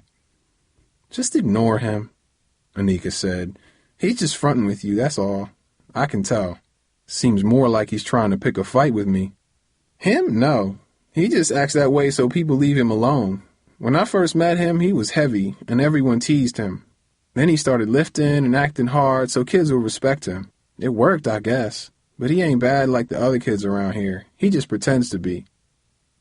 Well, if he's so good, why aren't you with him? That's a long story for another time, she replied, looking away from him. Together they walked several blocks toward the house in near silence. At one point, Anika pointed out a small laundromat not far from Uncle James's house. That's where I work, she said as they passed. Come visit me there sometime. It's so boring. Hakeem fought to contain all the questions he had for her, and he still wondered how Savan knew about Darcy. There had to be some explanation. But what? Finally, they stopped walking in front of Anika's house. So, it sounds like you got a girl back home, she said suddenly. A girl? Yeah, you know, a girlfriend, she said, locking her eyes on him. Hakeem stammered, unsteady in her intense gaze. The situation is real confusing. Is that the Darcy Savan was talking about? Yeah, but we sort of broke up when I came here, he confessed, feeling a twinge of guilt as the words came out of his mouth. Do you miss her? Hakeem paused for a moment. Nervous energy trembled in his stomach. Sometimes, but not right now, he admitted, feeling stupid for being so honest. Anika smiled, bit her lip, and took a step back. I'm looking forward to that guitar lesson. Me too, he replied, taking a deep breath. Good night, Hakeem, she said as she walked up the step to her front door, the words sounding to him like music. Good night, he replied, excitement and confusion waging a silent war deep in his chest. Chapter 5. The minute he got inside, Hakeem headed upstairs. He wanted to see Anika again, yet he felt guilty, as if just thinking about her was somehow a betrayal of Darcy. He wondered if Darcy was dating someone else back home. The thought bothered him, but it did not push Anika from his mind. Her sad story echoed in his head like a catchy song. But what bothered Hakeem most was Savan. How did he know about Darcy? Could he have talked to Mom and Dad? Probably not. Then Hakeem noticed something unusual. His journal, which had been next to his bed, was missing. He glanced around the room and spotted it on top of a stack of entertainment magazines on Savan's desk. It was open and face down, as if someone was reading it and had put it down to save the page. Furious, Hakeem snatched the notebook from Savan's desk and glanced at the open page. It was a note he had written to Darcy several weeks ago. The truth hit Hakeem like a punch in the stomach. Savan had read his private writing. I can't believe he read my journal, Hakeem said out loud, kicking a new pair of Nikes Savan had left in the middle of the bedroom floor. That's it, Savan, he growled. His cousin had gone too far this time. For an instant, something in Hakeem's mind snapped, and he saw the world in an angry red rage. That's it, he said again, opening Savan's closet. Now let's see what you're hiding. Hakeem leaned forward and scanned the piles of clothes, mysterious bags, and stacks of boxes in the closet. He grabbed a small shoebox from one of the piles. Popping open the lid, he found a collection of old photographs. On top was a crumpled family picture of two young boys. Looking closely, Hakeem realized it was Savan and him. They were sitting on the front step together, each with his arms resting on the other's shoulder. But Savan had a hand behind Hakeem's head making a V with his thick fingers, so that Hakeem appeared to have horns. Hakeem had never seen the picture. What struck him most about the photo was the smiles. Both he and Savan had wide, toothy grins. Hakeem couldn't remember feeling as happy as he looked in the picture. What happened to us, Savan? He asked, feeling a wave of sadness for a time he could not reclaim. A time before cancer and moving, a time before he and his cousin learned to dislike each other. But the anger in his chest was stronger, and he put the pictures down and dug deeper. In a second stack of photos, Hakeem found a wallet-sized picture of Anika. Its edges were worn and frayed. On the back, the words, "From your fly girl," were written in rounded letters. Anika looked younger, and her hair was in braids. The shot might have been 3 or 4 years old, he guessed. Hakeem felt a wave of jealousy. He put the photos back and reached farther into the closet. Along the back wall, Hakeem discovered an enormous stack of hip-hop CDs. It was the biggest collection he had ever seen outside a music store. It had to cost hundreds of dollars, maybe more. How could Savan afford so much music? Hakeem wondered. Just then, he heard footsteps from downstairs. It had to be Savan. Hakeem's hands began to sweat. He quickly closed the box and put it back exactly as he'd found it. Then he quietly closed the closet door and crept back to his bed. The sound on the steps grew closer. Hakeem grabbed his guitar and began playing it softly, pretending to concentrate. There was a knock at the door. "Hakeem, are you awake?" came his mother's voice from the other side of the door. Hakeem shook his head and breathed a sigh of relief. "Yeah, Mom. Come on in." "Coop's on the phone," she said, opening the door. "For real?" Hakeem replied, happily surprised. "Why's he calling so late?" "He forgot about the time difference. It's only 8:30 in California. I told him you were in bed, but he said it was important."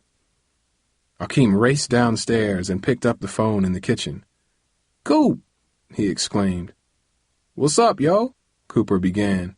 "When your mom answered the phone, I was like, what's he doing in bed so early? But I forgot about the time difference." "Don't worry about it, Coop. I'm just glad to hear your voice, man. So what's going on? How are you and Tara doing?" Hakeem asked, eager to hear news from back home. "We're fine. Tara's on my back every day to take her here and there, just like she always was," Cooper said. "I've been working real hard at the garage. Mr. Nye keeps promising me a raise, but I don't ever see one. How's your pops?" "I don't know, Coop," Hakeem confessed. "He still seems tired all the time. I get scared thinking about that next checkup. What if it comes back, you know? You gotta keep the faith, bro. Your pop's a strong man. He'll be all right." "I hope you're right," Hakeem replied. Cooper's words cut to the emotions Hakeem hid from everyone else. For a minute, he struggled to tuck his feelings away where no one, not even Cooper, could see them. "Be strong," he reminded himself. "So what about you? How's your summer going?" Cooper asked. Hakeem leaned his back against the wall and looked to see if anyone was listening. Uncle James was asleep in his chair in front of the TV. Everyone else had gone to bed except Savan, who hadn't come home yet. "Busy, Coop. All I do is work. It's different around here, too. The people, the neighborhood. It's only been a few days, I know, but, man, I really miss home," Hakeem admitted. "What about that cousin of yours?" "Man, you don't even want to go there. The two of us don't mix, Coop, and I think he's headed for some serious trouble." As he spoke, Savan came in the front door.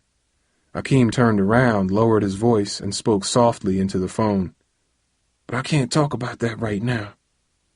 "You all right, bro?" Cooper asked. "I'm fine," he said, glancing back to see Savan going upstairs. "So how's Darcy? What's she up to?" There was a pause on Cooper's end. "Coop, you there?"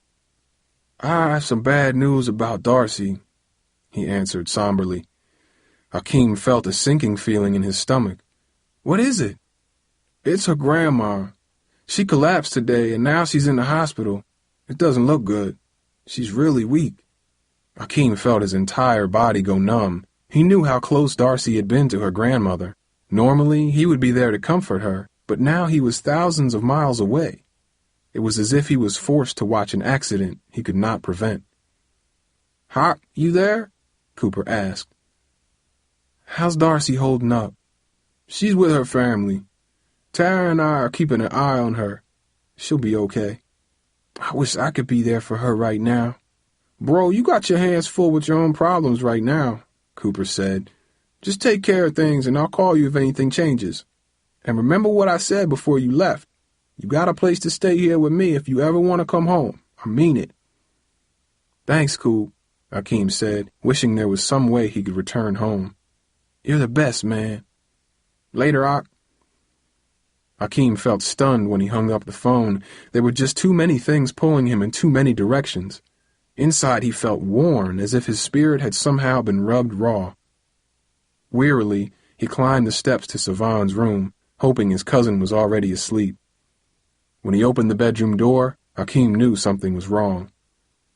Long, eerie shadows stretched across the walls from floor to ceiling. They were cast by a dim lamp plugged in the far corner of the room. All the other lights in the room were out. Hakeem had never noticed the nightlight, but even more unusual was the sound. The room was silent, dead silent. The only noise Hakeem heard was the occasional whoosh of a passing car. "Savan?" he whispered. There was no reply. Hakeem turned on the light and scanned the room. The window at the foot of Savan's bed was wide open. A mound of pillows had been arranged and covered on the bed to look like someone was sleeping there. But with the light on, Hakeem could see through the disguise. Savan was gone. Hakeem examined the window. It faced the street, but it was directly over the roof of the house's front porch. The drop from the window to the porch was only a few feet. The porch roof connected to a black iron railing that could easily be climbed. Savan must have climbed out the window. Looking down at the street, Hakeem was sure it wasn't the first time Savan had used the window to get out of the house. That explained how during the past few nights he never heard his cousin climb the noisy stairs to bed. But where did Savan go? And what was he doing out this late? Hakeem wondered. Whatever it was, Hakeem concluded, it wasn't good. He considered waking Uncle James and telling him immediately, but he knew it would create a huge scene. Everyone would wake up, including his parents. Perhaps someone would even call the police. Hakeem didn't feel that all that was necessary, especially since he suspected it was not the first time Savan had crept out in the dark. He decided to wait. If Savan wasn't back by morning, he'd tell everyone. Drained by the day's events, Hakeem changed for bed and stretched out on his lumpy mattress. The minute his head hit the pillow, he fell into a fitful sleep. At one point, he dreamt he was playing his guitar for Anika on the back porch. But in the dream, Darcy was watching them from a distance and crying, a sound that was louder than the guitar music. The dream startled him enough that he woke up and glanced at the clock. It was 3:07 a.m. The room was still quiet, but then Hakeem heard something. First there was a dull thud, then a slight metallic rattle, followed by the sound of something scampering. Hakeem looked at the window and watched Savan's face appear in the glow of the dim nightlight. He wore a black do-rag around his head as he climbed like a thief through the window. Immediately, he unplugged the nightlight. Hakeem couldn't believe his eyes. In the dim shadows of the darkened room, Savan quietly put something in his desk drawer and changed his clothes. Within minutes, he was in bed. Hakeem listened as his cousin's breathing grew steadily deeper and turned into a gentle snore. Annoyed and exhausted, Hakeem rolled over and faced the wall. He tried to imagine what Savan was doing and what he would say to Uncle James in the morning. Could it be that Savan was seeing a girl somewhere? Probably not. There'd be no reason to be so secretive about that. And what about the CDs, new shoes, and unexplained money? They had to be connected. Suddenly, something clicked in Hakeem's mind. The robberies. Maybe Savan had something to do with all the stores that had been robbed in the area. The idea made complete sense. Savan was out the night the dollar store was robbed. Savan's involvement would also explain why Uncle James's store was spared. No wonder he had the dark clothes, the mysterious schedule, the money, and the jewelry. Savan was a thief. The shock of the idea hit Hakeem in waves, fighting for a while the sleep that tugged irresistibly at his eyelids. At 9 o'clock, Hakeem awoke, dreading the day ahead of him. He was tired. It was as if he hadn't slept at all. He could not imagine what he would say to Uncle James today, to Savan. In the daylight, the events of the previous night seemed cloudy and dreamlike. Maybe he had dreamed that Savan was sneaking around in the dark, or that Darcy's grandmother was sick. But he knew he was fooling himself. He had learned when Dad fell ill that good things in life usually turned out to be fake, like Santa Claus. But unpleasant things, like cancer, were almost always too real.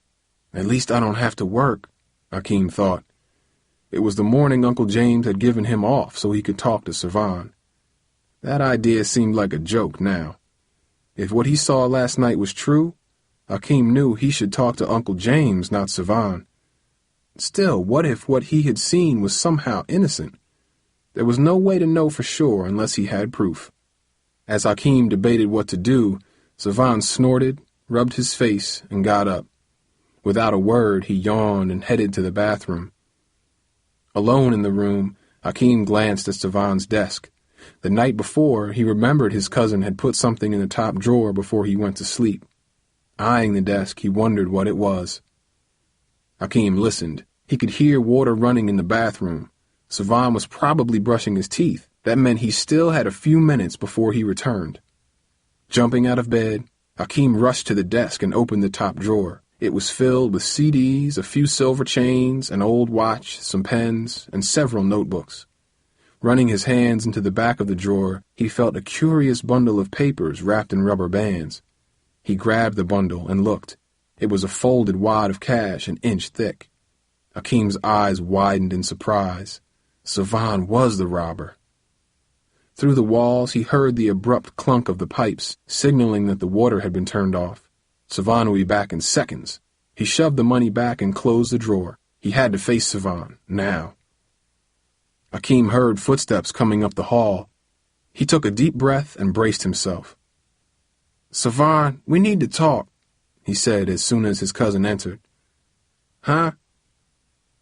"I saw you come in the window last night," Hakeem said.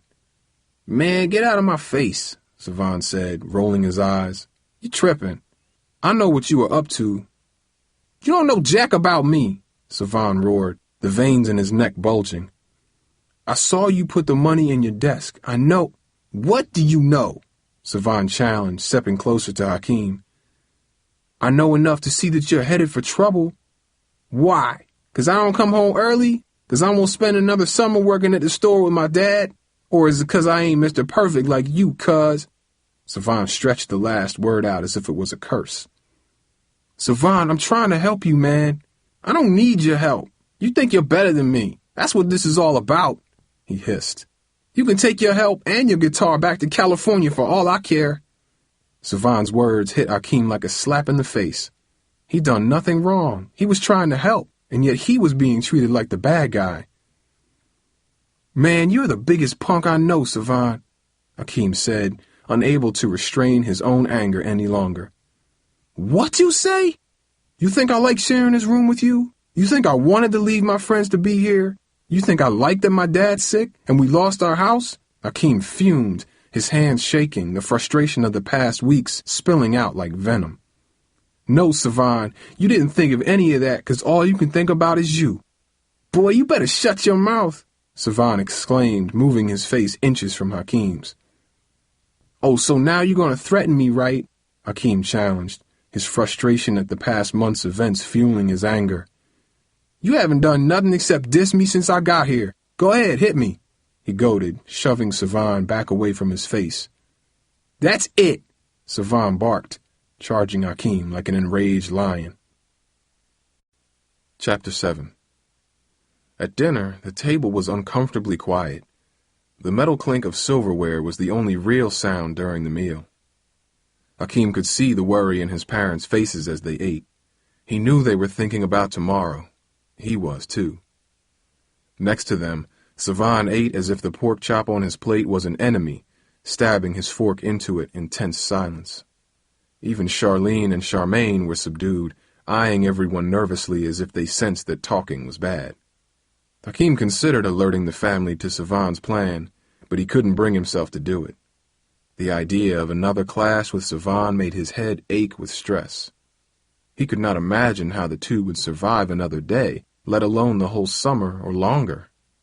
But all that wouldn't matter if Dad's checkup turned out to be bad. Then his whole world would melt away. "Be strong," he told himself, the words seeming hollow and unhelpful. He wished he could see his friends. When Uncle James came home complaining about kids in the neighborhood, Hakeem excused himself from the table. He had to get out. There was only one person he could go to. Hakeem grabbed a phone and dialed the faded number on his palm. The phone rang several times before it was answered. "Hello?" Anika said sternly, as if the word itself annoyed her. "Anika?" Hakeem said. It's me, Hakeem. There was a brief pause. Oh, Hakeem, I'm sorry. I thought you were someone else, she said. Hakeem could hear her repositioning the phone. What's up? You sound bad. Rough day. I was hoping we might do that guitar lesson tonight, Hakeem said, praying she would agree. Anything to get out of the house. Again, Anika was quiet for several seconds. He wondered who she expected. Rasul, he guessed. I can't go anywhere now. I'm here with my grandma, she said. There was another pause. But if you want, you can come over. Hakeem sighed in relief. I'll be right there, he said. Racing back upstairs, he grabbed his guitar and notebook, afraid to leave it with Savan again, and headed out. Seconds later, he walked up the concrete steps to Anika's porch and knocked on the door. Then he heard the click and snap of the door being unlocked. Hi, Hakeem, Anika said as the door opened. She eyed the street cautiously as she greeted him. Come in. My grandma's upstairs sleeping, but it's okay. She can't hear us, not without her hearing aid. Anika's voice trailed off as she spoke. Hakeem stepped into the front room of the house. It was the same shape and size as his aunt and uncle's living room, though it seemed much older. The air felt slightly musty, and the furniture was worn and faded. A collection of family pictures lined the wall, but most were yellowed with time. One was a black and white photo of a man in a military uniform standing proudly in front of the American flag. Near the front door was one picture that looked more recent than the others. It depicted a round-faced woman who appeared to be in her 30s, standing with her arms out. Behind her was the glistening ocean. She had a friendly smile. That's my cousin in California, the one who's waiting for me, Anika said, locking the front door. That beach is not far from her house, she added, gazing at the picture as if it were some perfect place, a promised land. Hakeem thought the beach in the picture resembled one he and Darcy used to visit before the world turned upside down, before the cancer. Reminds me of home, he said, old memories flickering and fading in his mind. Anika studied him closely, her almond eyes dark and mysterious. Looking at them, Hakeem could almost forget the last 2 weeks. Come with me, she said. Come with me to California. You know you want to go back home. Girl, are you serious? I gotta get out of here, Hakeem, she confessed. There's just too much drama here for me right now. Hakeem nodded at her words. He could see she meant what she said, and he understood. He felt exactly the same way since he left home. Is it Rasul? He asked bluntly, unable to hide his curiosity. I saw him tonight near my uncle's store. Anika lowered her head and rolled her eyes, confirming his suspicion. You don't even want to go there, she said. Put it this way, the only thing I like around here these days is that guitar of yours. And not me? He teased. Anika laughed slightly, her smile attracting him like a magnet. The time with her was like an oasis from his family. Maybe just a little, she said, running her fingers through her hair. So when are you going to teach me how to play? Are you sure you're ready? I require my students to be dedicated, he said, pretending to be serious. She rolled her eyes and gave him a mock scowl. Okay, sit down, he instructed. Anika sat on the edge of the faded couch, and Hakeem sat beside her, his leg against hers. Putting his notebook down, he took the guitar and placed it gently on her lap so that it rested on her thigh. He suddenly got nervous. He had never been this close to any girl except Darcy. Now I'm going to position your hands, he explained, trying to stay calm. Carefully, he reached around her back and took her left hand. His fingers trembled slightly. Her skin was soft and warm, and she watched him curiously as he placed the neck of the guitar against her palm. Then, with his heart racing, he took her other hand and placed it on the face of the guitar in front of her stomach. Sitting so close to Anika, he could smell her hair and feel her breathing. He wanted to kiss her, but he wasn't sure how she'd respond. To play, you have to hold these fingers down, he said, slowly pressing her fingers against the guitar's neck. And you play the strings like this. He dragged her hand across the strings, and the guitar sang a jumbled chord. Anika laughed at the sound and leaned back into him. Hakeem's heart skipped with excitement, and he laughed with her. Then, as he began to instruct her in a real note, he felt her breath against his neck and realized she was looking at him, not the guitar. Turning toward her, he felt her lips meet his for an instant. "Now you have to teach me a song," she said, turning her attention back to the guitar. Gradually, he taught her to play a blues chord and then another. After an hour, she could slowly alternate among 3 simple sound combinations. She seemed thrilled. "See that? You're a natural," Hakeem said as she showed off what she learned. Being with her was better than music, lifting him from his worries and distracting him from the day's pain and frustration. But as the evening wore on, his thoughts returned to the present. He dreaded what tomorrow would bring and the thought of spending the summer in Uncle James's house. Anika seemed to sense his thoughts. "You never answered me before," she said, putting the guitar down, "about California. Are you sure you have to leave?" "Yeah, I am. When the state puts my grandma in a nursing home, they're going to put me in a foster home for 6 months till I turn 18. I just can't do that," she said sadly. "Just come with me. The 2 of us could disappear. I got money for your bus ticket," she said, her eyes hopeful and sincere. For an instant, with her next to him, the idea seemed perfect. But when he thought of his family, he knew he could not abandon them.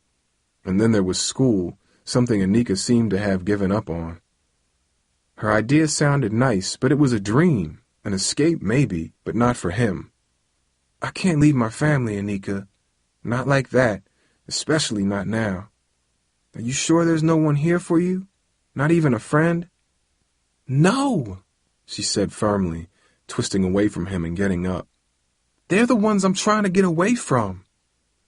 The thud of a car door outside suddenly startled her. She peered out a window and then turned to him. "It's getting late. You should probably go home before your family starts to worry." The storminess he had seen in her eyes returned.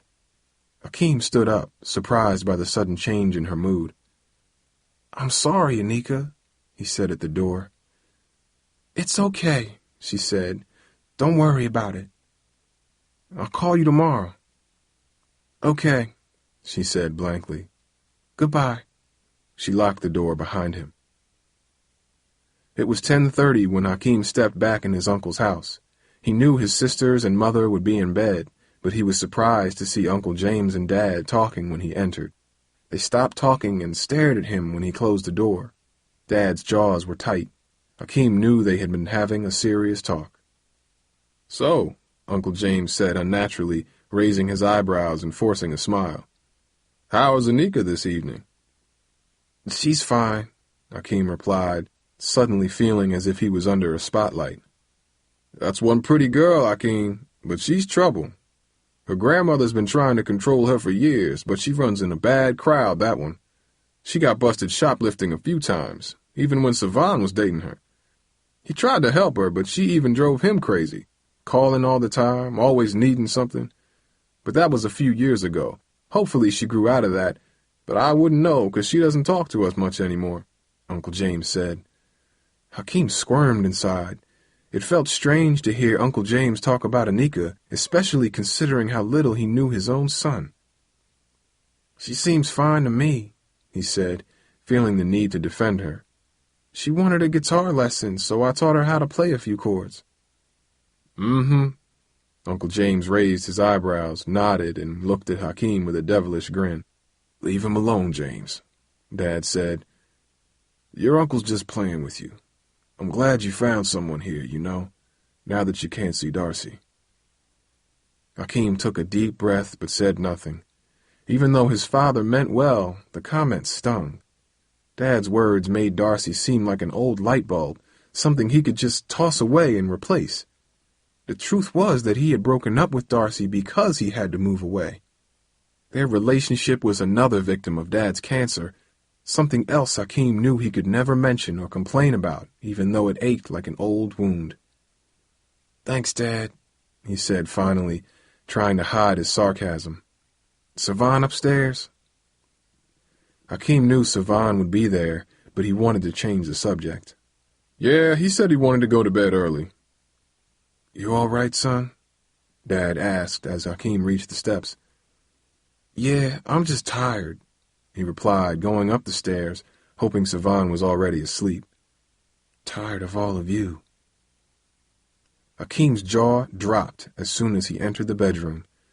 The room was dark, the window was open, and the pillows had been arranged again to look like a sleeping person. But Savan was gone. Hakeem cursed under his breath. He had expected Savan to sneak out again, but not on the very first night of his punishment. Turning on the light, he put his guitar down and walked over to his bed. A sheet of notebook paper was on his pillow. It contained one sentence of handwritten text. "Don't say a word." Hakeem crumbled the paper and threw it at Savan's desk. He hated being forced to lie to the family, but he didn't feel right telling them the truth. Something about Savan's words haunted him. They were just too desperate. "You already got my parents treating you like the son they wished they had, and now you're going to try to control my life too? I got plans on Friday, and I'm going to keep them. I got to." He couldn't tell them until he was sure of exactly what Savan was into, and no matter what happened, he would find out tomorrow night. After washing his face and brushing his teeth, Hakeem closed the bedroom door and turned off the light. On his way to bed, he glanced out of Savan's window. "Tomorrow this ends, Savan," he said, scanning the street. There was no sign of Savan, but next door a large gray sedan pulled away. It had been parked in front of Anika's house. Hakeem thought he saw someone in the back seat, but in the glare of the street lights, he couldn't tell. The sedan turned at the corner of the street and disappeared. As the hum of its engine faded, the block grew still and quiet. Hakeem stretched out uneasily on his mattress and said a prayer, his mind restless long into the night. Chapter 6. Savan slammed his shoulder into Hakeem's chest, sending him crashing against the far wall of the bedroom. The impact ignited the flame of Hakeem's rage into an all-out firestorm. Balling his hands into fists, he punched Savan once in the stomach and once just above the eye, the blows fueled by anger at his cousin and at the events of the past year. Both times his knuckles struck with a solid, wet thud. But Savan was fast. He responded with an arching punch that landed like a brick against Hakeem's cheek. The impact made Hakeem's ears ring and his legs buckle. And Savan kept coming. Surging forward like a linebacker, he tackled Hakeem, dragging him to the ground with enormous force. In blind fury, Hakeem slammed his elbows and fists into Savan, trying unsuccessfully to free himself from his cousin's grasp. "What's going on in there?" Uncle James's voice thundered. Hakeem and Savan froze as the bedroom door opened. "Nothing, Pop," Savan said, instantly letting go of Hakeem. "We just messing around." "Don't you lie to me, boy. I've about had it with you," Uncle James bellowed, barging into the room. Hakeem's father was right behind him. "Y'all are cousins. Y'all are family. Blood is thicker than anything else, and family shouldn't be fighting like that. Now, Hakeem, go downstairs." Hakeem's face burned with shame, and his cheek began to throb. "But, Uncle James, I started it." "Don't try to cover for him, Hakeem. I know what's going on around here." "But, Uncle James." "But nothing. Just do as your uncle says," Dad ordered. Hakeem hurried out of the room as Uncle James approached Savan. "Boy, I am embarrassed to call you my son right now. You don't do nothing around here but disappoint me," Uncle James roared. "You got anything to say for yourself?" "We was just playing around, that's all," Savan replied. "Things got out of hand." Uncle James slammed the bedroom door closed, but Hakeem could hear his uncle's raised voice in the hallway. "I could deal with you ignoring me, leaving the store, and wasting your summer with your friends, but I'm not about to let you turn this house upside down," he hollered. "There's going to be some changes around here starting right now." "Let's go," Dad said, leading Hakeem downstairs. Uncle James's voice boomed through the walls. Hakeem felt a stab of guilt as he slumped in a chair at the dining room table. Not only had he failed to do what his uncle had asked, he had started a fight with his cousin. What bothered Hakeem more was that Savan didn't even try to blame him. Instead, he denied what happened. "Embarrassed to call you my son." The words echoed in Hakeem's mind. They were like weapons, more harmful than fists. The yelling upstairs continued like a storm overhead. Dad took a deep breath, crossed his arms, and leaned against the wall of the dining room. At one point, Hakeem heard a thud from upstairs, followed by an even angrier outburst. Hakeem lowered his head, wishing he could block the sound from his ears. He could feel his father's eyes boring into him. "Dad, I'm sorry," he said, seeing the strain in his father's weathered face. "I just lost it." His father sighed and shook his head, pausing as if speaking was a great effort. "All of us have been through too much these days. I see you walking around like you got the weight of the world on your shoulders. I know you're angry at what's happened. I am too," he admitted, sniffling slightly. "But if I learned anything since I got sick, it's that life is too short for fighting, Hakeem. The world is already full of enough bad things. We don't need to waste our time making it worse, especially not with the people in our family." Hakeem's face burned with shame. "I know, Dad. I'm sorry," he muttered. "Now listen to me. Tomorrow is my checkup. Doctor's going to test me to see if the cancer is still in remission. No matter what happens, your mother and I need you to be strong right now. So I'm only going to ask you this once. Can you and Savon settle this yourselves?" Dad asked, his face firm and serious, his eyes unblinking.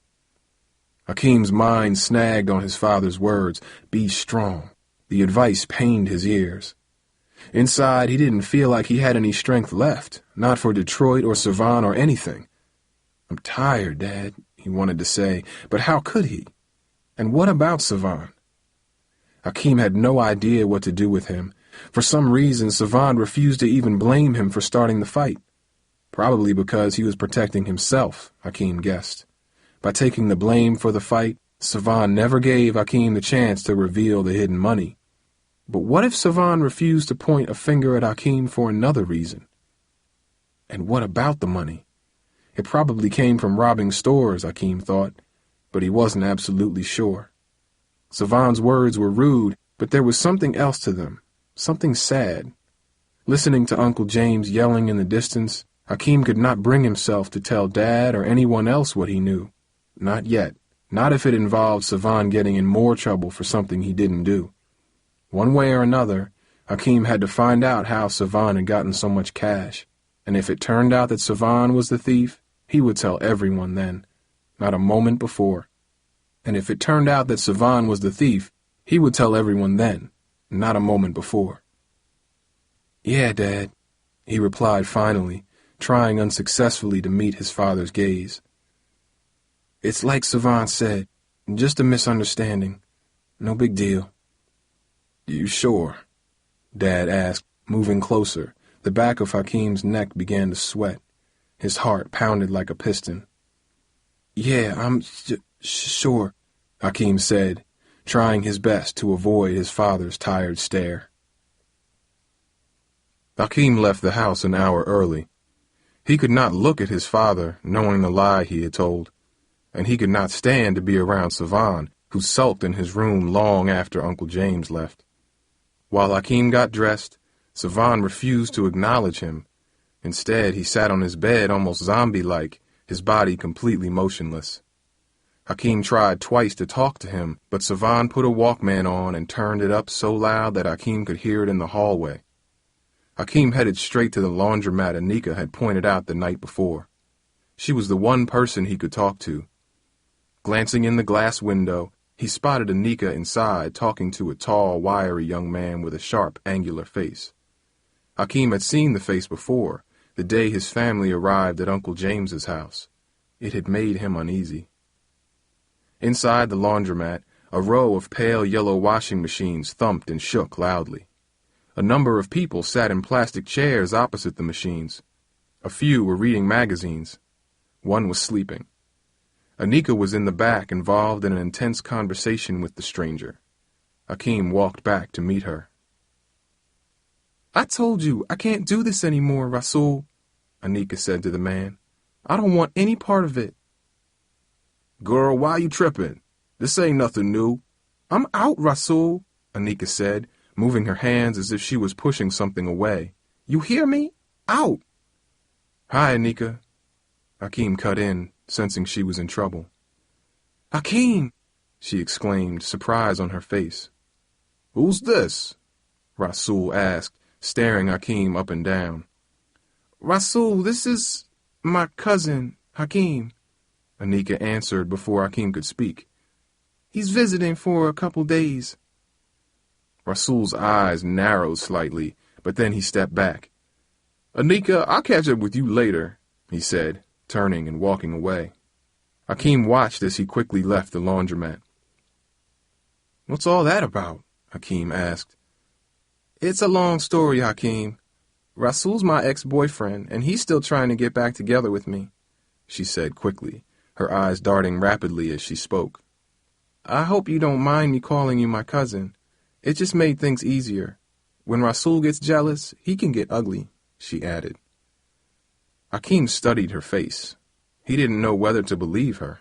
She looked nervous and uncomfortable, and he didn't like the way Rasul eyed him just before he left. You all right? I'm fine, she said. He just gets on my nerves sometimes. Anyway, what are you doing here? I thought you'd be at your uncle's store. I'm on my way there now. I just thought I'd stop by and see if you were here. What happened to your face? She said, pointing to where Savan had punched him. Me and Savan got into a fight, he admitted.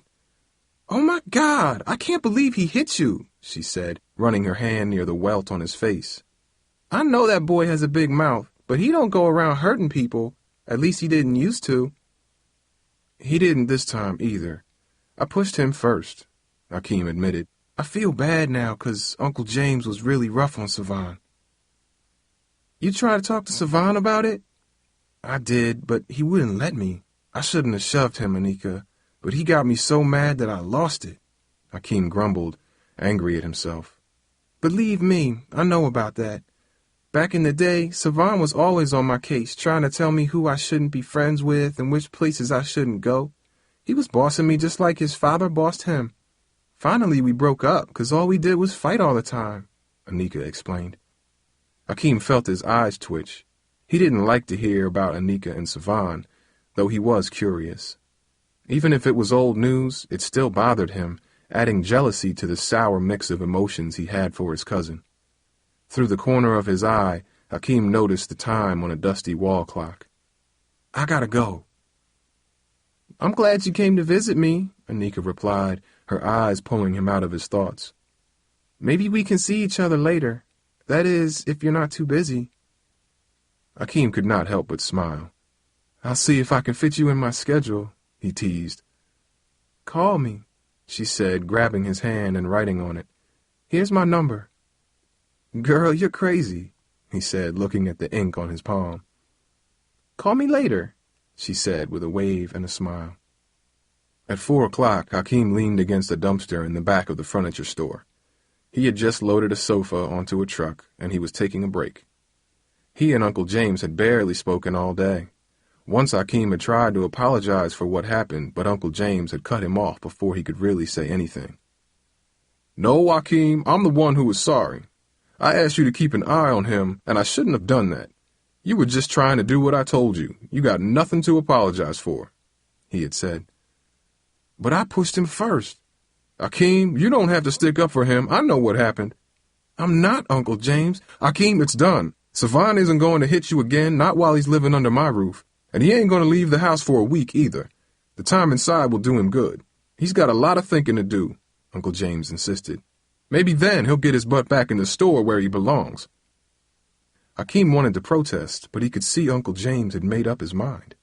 And when several customers walked in, Uncle James left him without another word. Business, it seemed, always came first.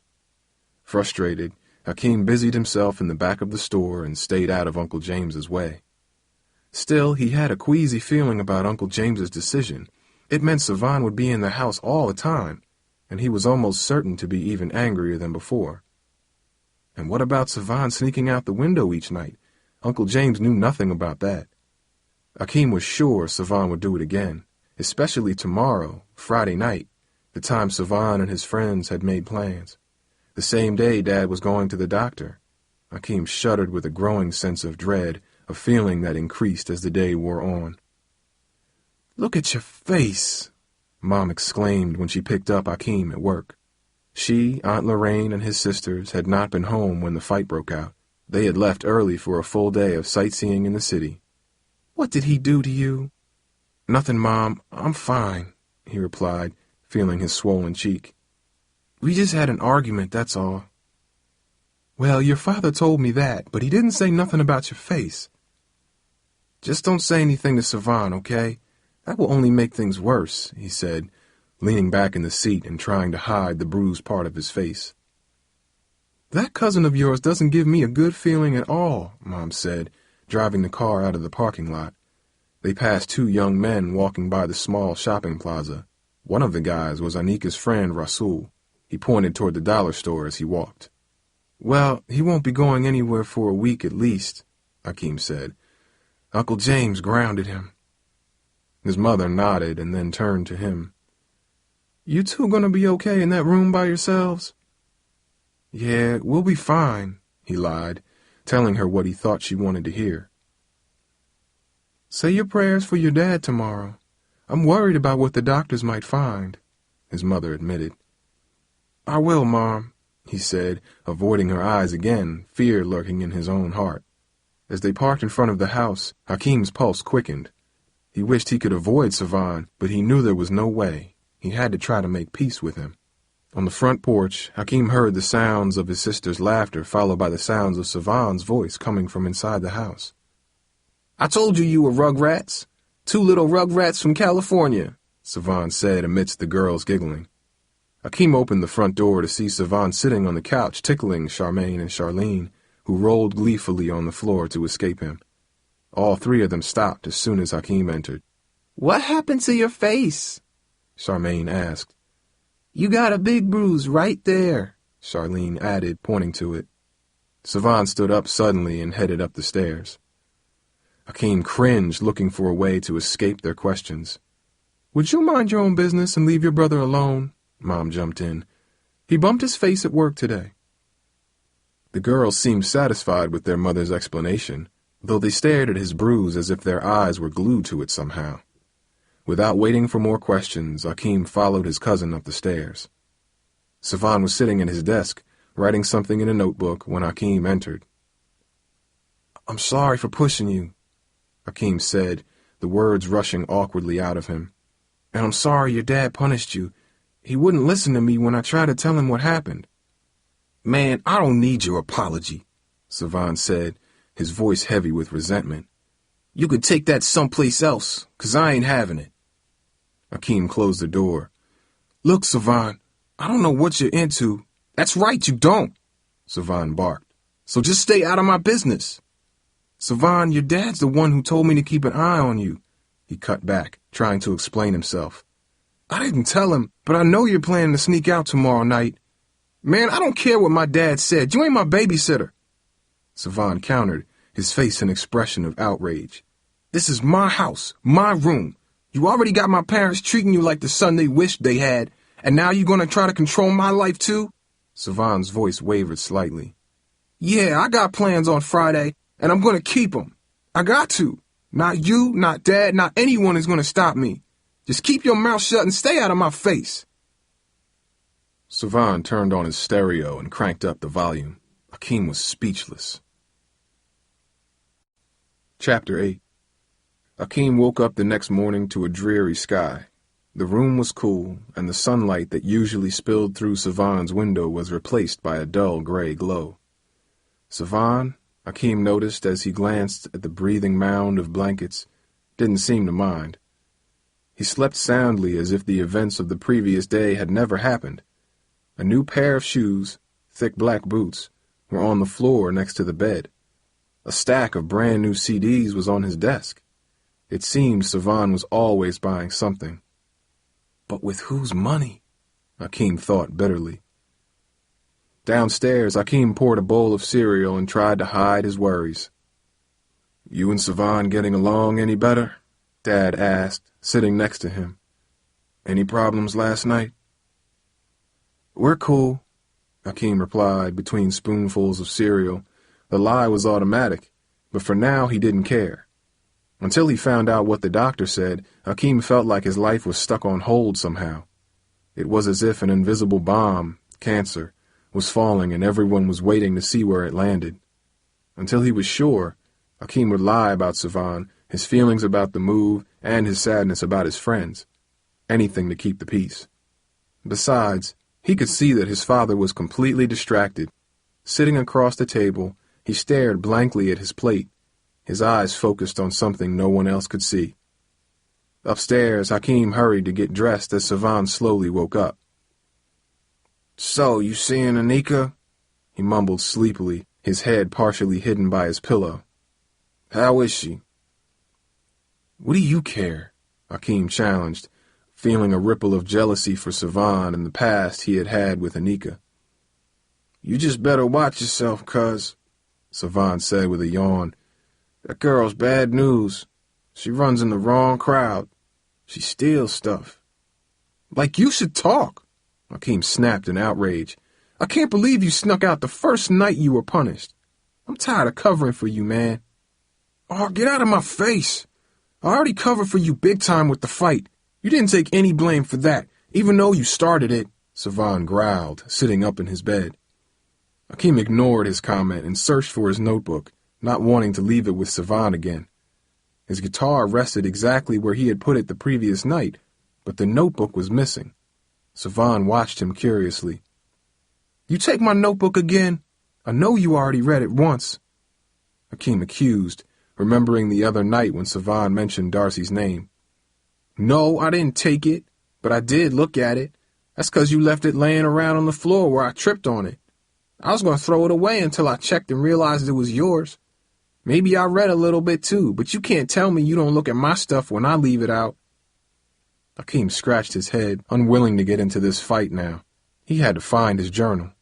The last time he remembered having it was when he was on the couch with Anika. He'd put it down to teach her how to play the guitar, and when she kissed him, he forgot all about it. He felt a sinking feeling in his chest. "She's reading all my stuff," he thought. The book contained all his songs from Bluford, his thoughts about Darcy, and his dad's sickness. It even contained what he wrote about her. Maybe she didn't read it, he hoped, stopping at Anika's house on the way to work. He knocked loudly several times, knowing that her grandmother had a hearing aid. There was no answer. He decided to check the laundromat. Rushing in the door, he went straight to the back where she had been the day before. An unfamiliar young woman watched him nervously as he approached.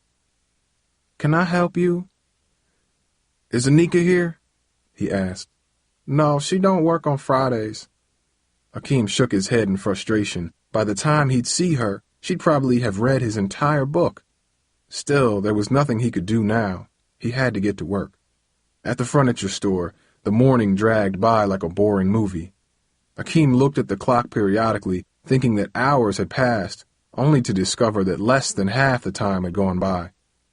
By noon, he had finished all the usual tasks and began looking for extra work, anything to keep his mind off his father's doctor visit.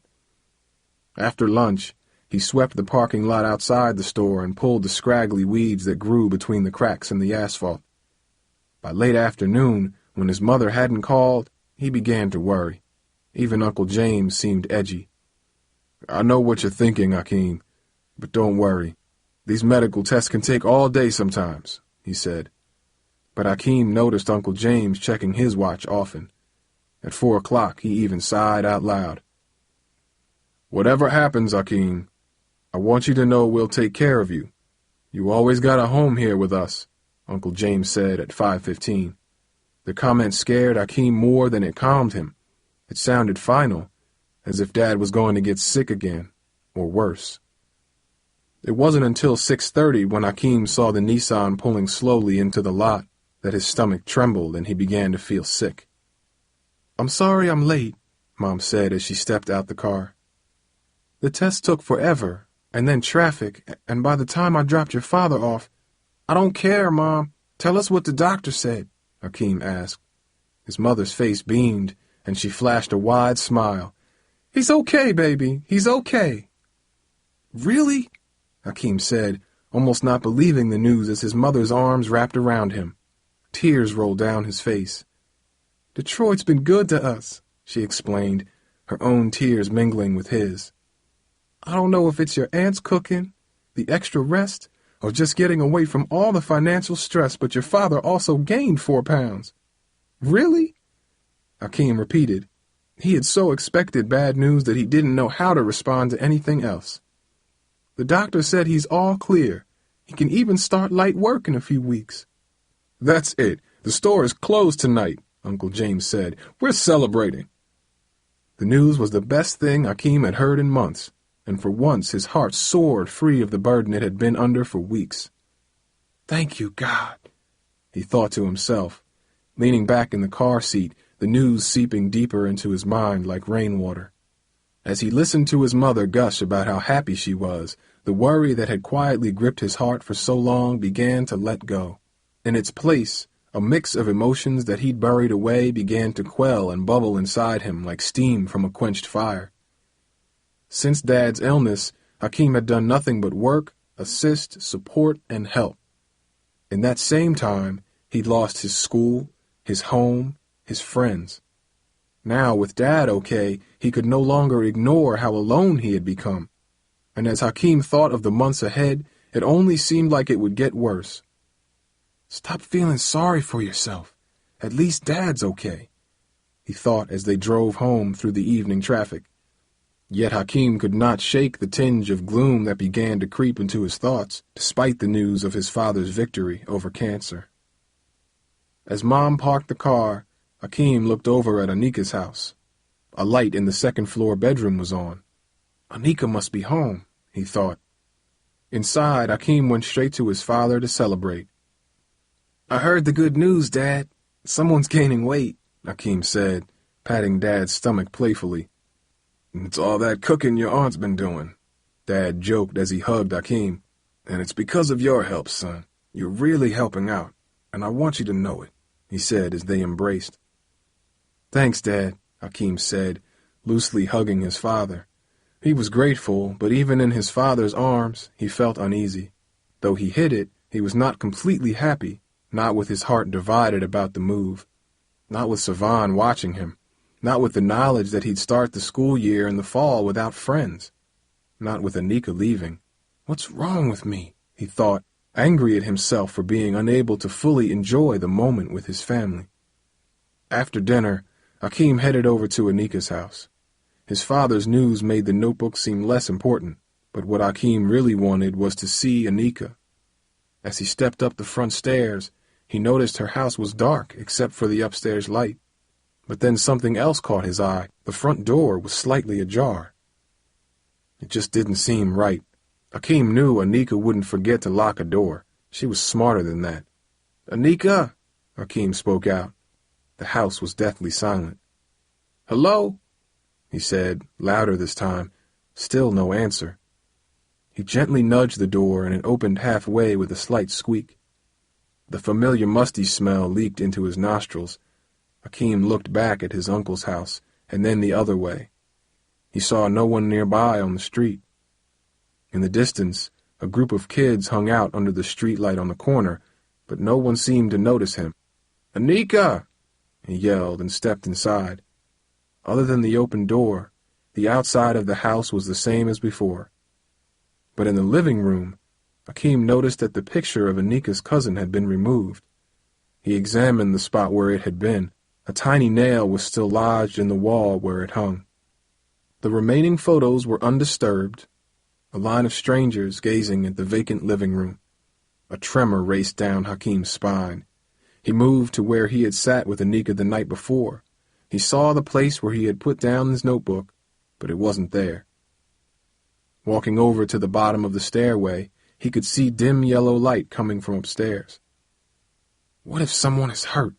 he thought, but his suspicion told him otherwise. "Hello?" he said one more time, carefully making his way up the stairs. At the top was a bathroom and a small hallway with 2 doors. Both were open, but light came from the farther one that overlooked the street. He walked over to it. His eyes widened at what he knew was Anika's bedroom. A row of shoes lined the floor against the wall, and next to them stood a coat rack that held a jacket and a few purses. Hakeem noticed that several pairs of shoes had been removed from the row, and not every peg on the rack was holding something. The bed was covered in flowery sheets, but it was unmade. Next to the bed was a tiny plastic alarm clock with red digital numbers. But what caught Hakeem's eye most was a bus schedule. It sat next to the clock, underneath the light that had been left on. Picking it up, he noticed that several times had been circled. All of them left the bus terminal between 10 p.m. and 2 a.m. "She's gone," Hakeem said in shock. He walked back to the second bedroom and flipped the nearest light switch. The room was clean and sparse. Old pictures were arranged neatly on the walls, but several had been removed. 2 drawers were open and empty as if they had been quickly packed.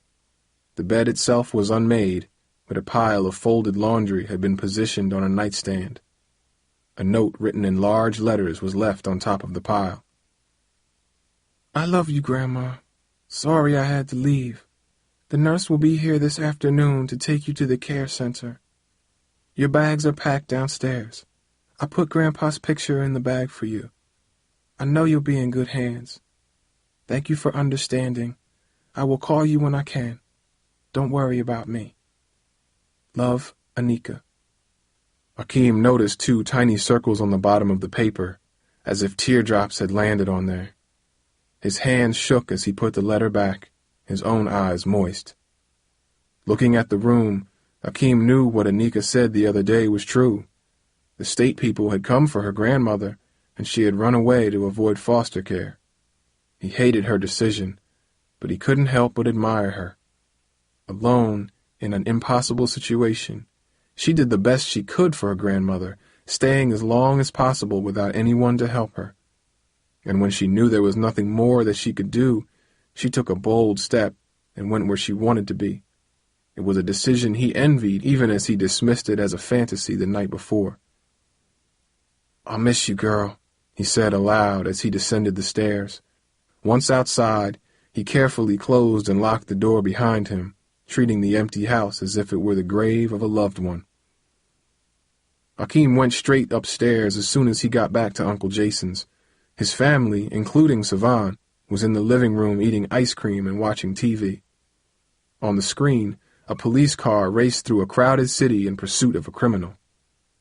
Upstairs, he grabbed his guitar and cried through its strings, the sharp pain gradually giving way to a dull ache. His thoughts drifted to the friend he lost next door and the others he left back home. His only comfort was his guitar, but even that reminded him of Anika. She was gone, and with her, all his songs, his words, his memories, part of his soul. She did take things, as Uncle James and Savan warned, but for some reason he couldn't be mad at her.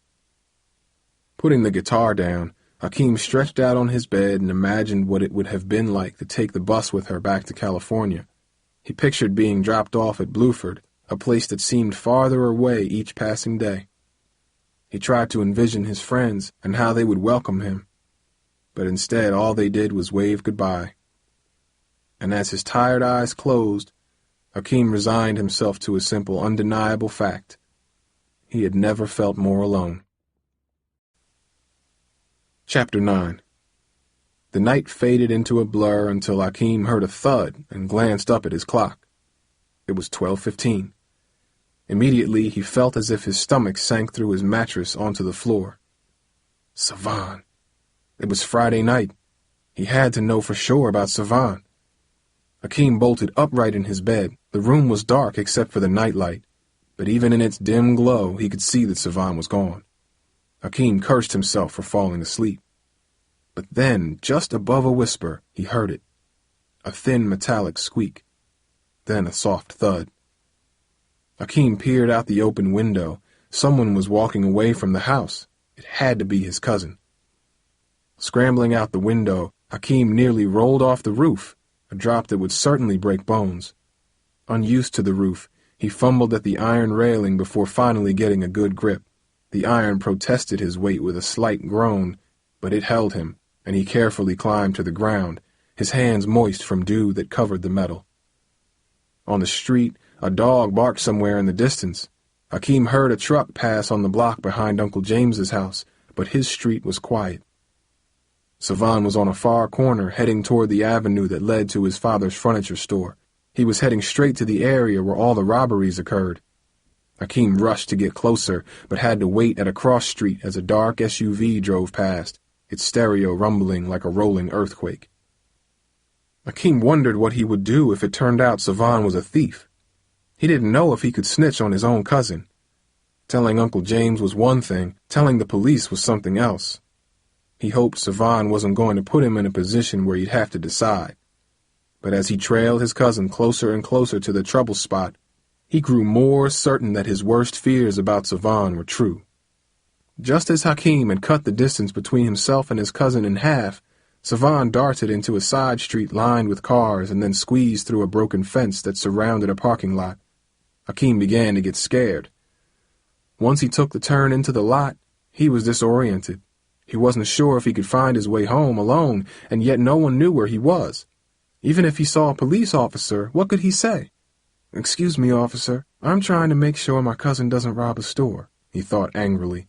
That wouldn't work, unless he wanted to get in trouble for being out after curfew. Hakeem knew he had to stay close to Savan. Now it was a matter of survival. Focusing on the crowded lot, Hakeem spotted his cousin snaking between the cars ahead of him. The distance between them was about the length of a basketball court. Hakeem knew they couldn't be too far from his uncle's store, but he couldn't see it. Somehow, Savan had led him to an alley that went behind all the businesses on the main avenue. All he could see was the backs of warehouses, loading docks, dumpsters, and parking lots. But as he neared the halfway point of the lot, he heard music. Another car with a loud system, he thought. Up ahead, on the far side of the lot, Savan stopped suddenly and looked around. 4 guys rounded the corner and joined him. "You ready to do this?" one of them said. Hakeem stopped. He recognized the voice. It was Tariq. "You know it," Savan barked. The guys crossed the street fast. Hakeem couldn't believe his eyes. His cousin and his friends were going to rob someone's business right now. They were ready to break in through the back of a building just as they had done at Mr. Sung's store. Hakeem had to do something. He looked for a payphone to call home. None was in sight. Running to stay close, he raced to the edge of the lot. There was a phone on the corner a block ahead. Hakeem was about to sprint toward it when Savan and his friends surrounded a dark doorway at the rear of a brick building. Music drowned whatever words were being said, but to Hakeem's surprise, the door opened, and the group moved inside. An overhead light illuminated each person's face as they passed. Savan was first in line. As Hakeem watched, a second group of people approached the door and went in. Hakeem crossed the street and moved toward the door. The music grew steadily louder as he approached. It came from inside the building, not the street, he realized, feeling the air vibrate with sound. He rushed to the spot where Savan and his friends stood. To his surprise, the door creaked open, and an enormous man with a shaved head and thick arms emerged. "I don't know you," he said, examining Hakeem as if he had committed a crime. "You got to go round the front." The man pointed opposite the direction of the parking lot. Hakeem tried to peer around the man, but he couldn't see anything inside. "What is this place?" Hakeem asked. The man suddenly looked insulted. "If you don't know that, you shouldn't be here," he grumbled. The door closed in Hakeem's face. Hakeem rounded the corner and came face to face with a crowd of young people gathered in front of a set of double doors. A sign above them read, "The Street," and just beneath were the words, "Friday night, 18 and under, live and local hip-hop." It was a club, Hakeem realized. He had gone to one with Darcy on their first date last year. But why was Savan sneaking to a club in the middle of the night? Hakeem shook his head in confusion. It didn't make any sense. Why the secrecy? "Yo, watch your step," someone growled, snapping Hakeem out of his thoughts and pushing him forward. Following the throng of people, he stepped through a metal detector, got frisked by a security guard, paid a $5 door charge, and emerged into a world unlike anything he'd seen back home. Amidst a pulsing hip-hop beat that cracked and ground the air, people were moving and swaying in rhythm. Others, standing to the side, bobbed their heads to the music and watched people passing. The floor sloped downward to a small stage illuminated by spotlights hanging in the ceiling. On the stage, 2 rappers performed. Their performance charged the crowd, which raised its arms and cheered in approval. Hakeem searched for his cousin as a new beat mixed in. What he saw next made his jaw drop in surprise. Savan and his friends burst onto the stage as if they had been shot from a cannon. Hakeem gaped as his cousin strutted with poise and skill to the beat. Arms everywhere waved, heads swayed, and Savan delivered his words like sermons of power. Step back, here comes the outcast, making you move with the spells that my rhymes cast. Pushing and pulling you, my words subliminal. I got mad skills, but I ain't a criminal. Others judge and try to hate me, but when they hear my beats, they can't escape me. 'Cause I'm a lyrical deliverer, the rhythmical superior, always misunderstood but never inferior. Hakeem stood dumbfounded, his mind spinning like a whirlwind. Savan's behavior over the last week suddenly made sense. The late hours, the mysterious plans, the desperate need to be out Friday night. None of it had anything to do with robbery. His cousin was a rapper, not a thief. Hakeem felt a wave of relief and regret for what he had thought all along. On the stage, Savan had charisma, commanding attention with each step he took. And as he strutted across the stage, he seemed driven by his music. Watching him, Hakeem understood exactly what Savan was feeling. It was the same as when he played his guitar. Like him, Savan used writing and music to respond to the world around him, to vent his frustration, to react. In many ways, he realized, they weren't that different. Raising his arms upward, Hakeem joined the crowd in support of his cousin. "Blood is thicker," Uncle James had said. For the first time, those words seemed true. But there were still so many unanswered questions. Savan and his crew performed several songs and then left the stage in a chorus of cheers. As soon as they finished, 3 guys immediately took their place and began a performance of their own. The crowd swayed and moved for the new performers, and Hakeem began to search for Savan. He had to talk to him. At the very least, he owed his cousin an apology. Darting through the shadows, the blinding stage lights, and the throng of moving bodies, Hakeem checked each area of the club, but he couldn't find Savan.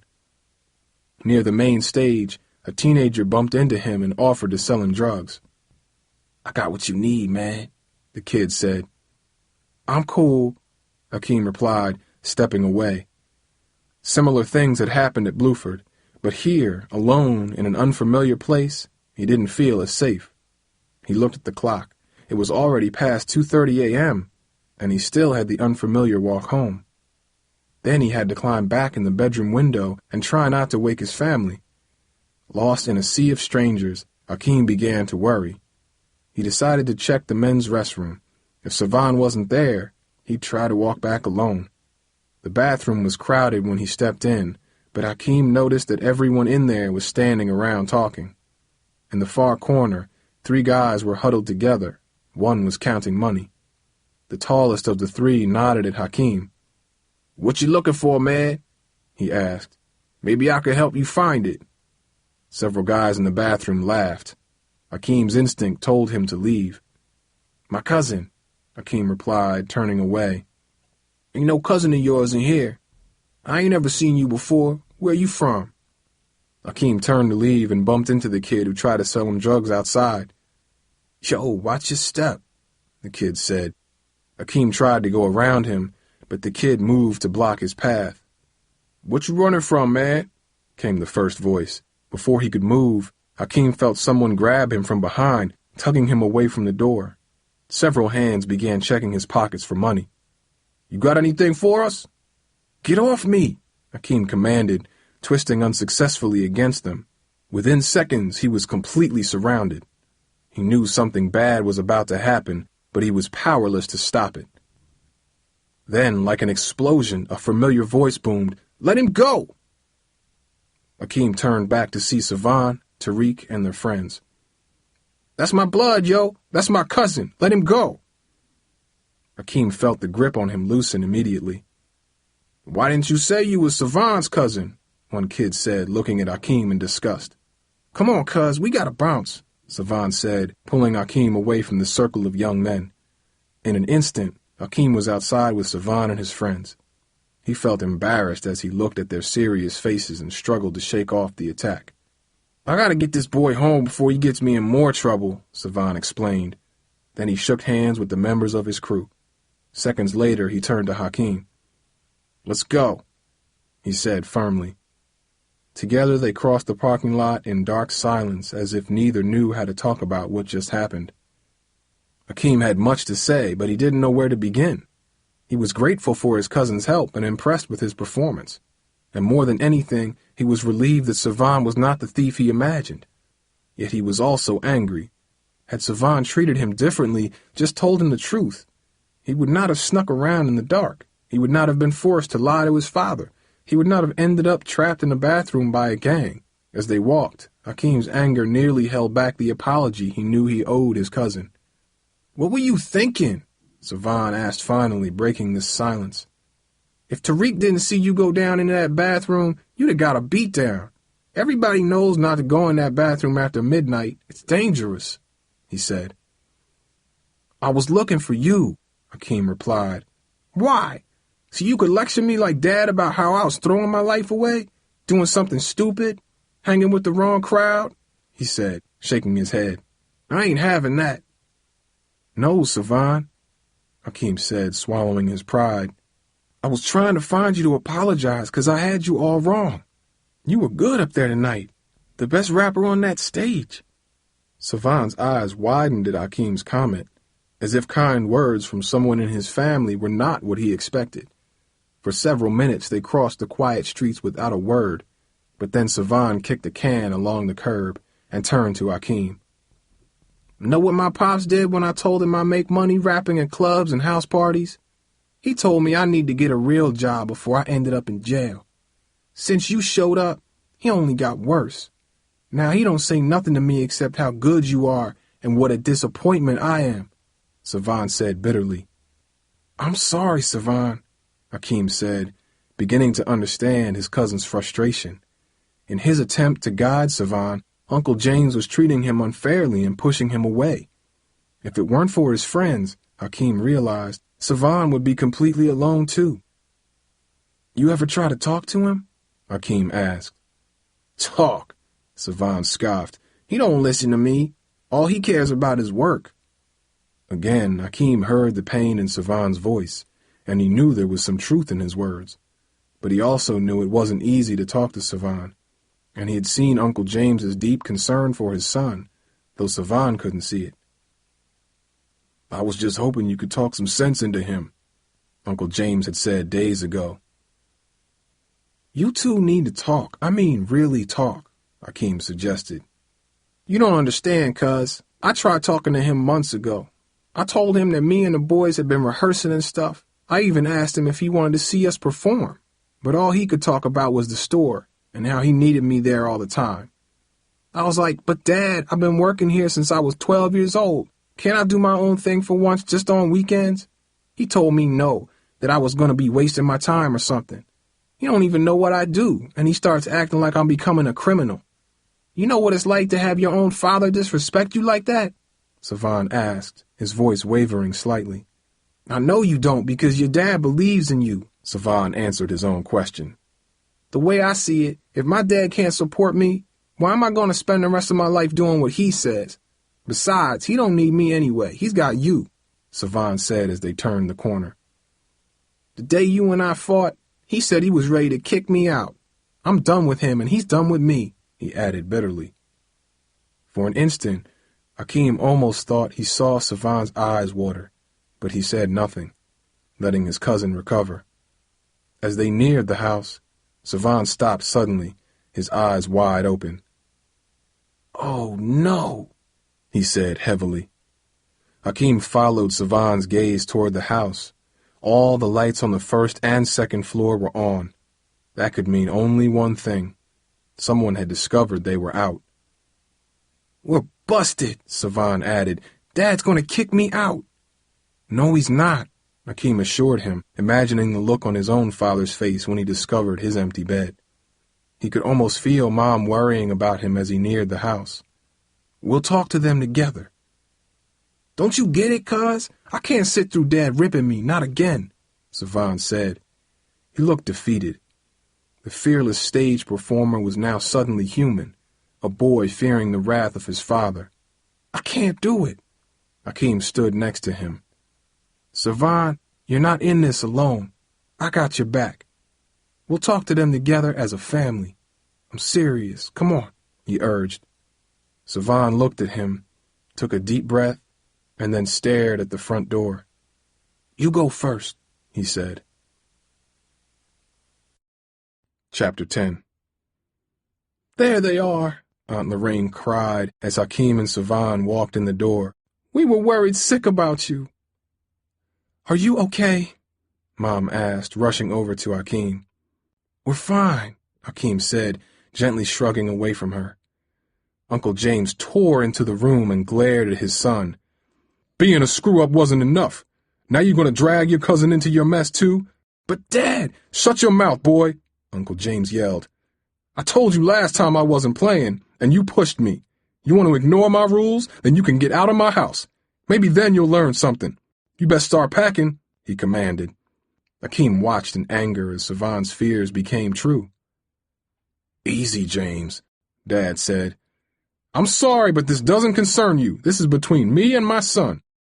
Dad took a step back. The air in the small living room suddenly grew charged like the instant before a lightning strike.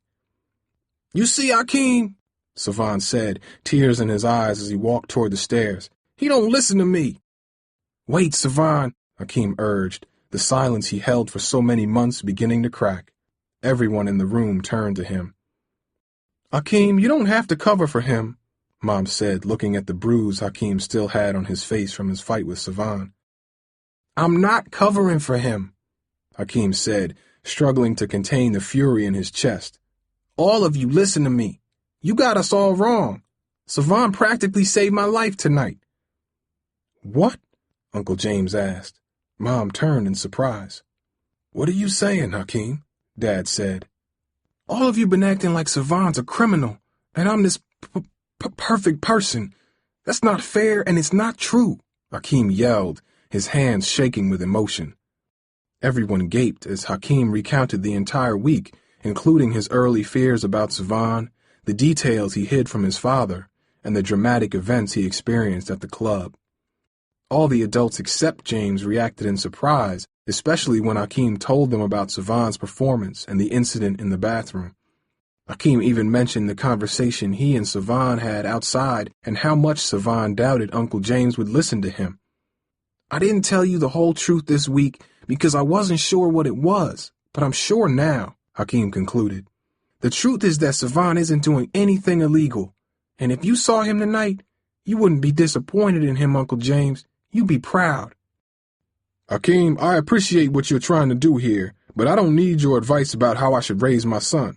When you're a parent, you'll understand how hard it is to bring up a child and how you got to make tough decisions.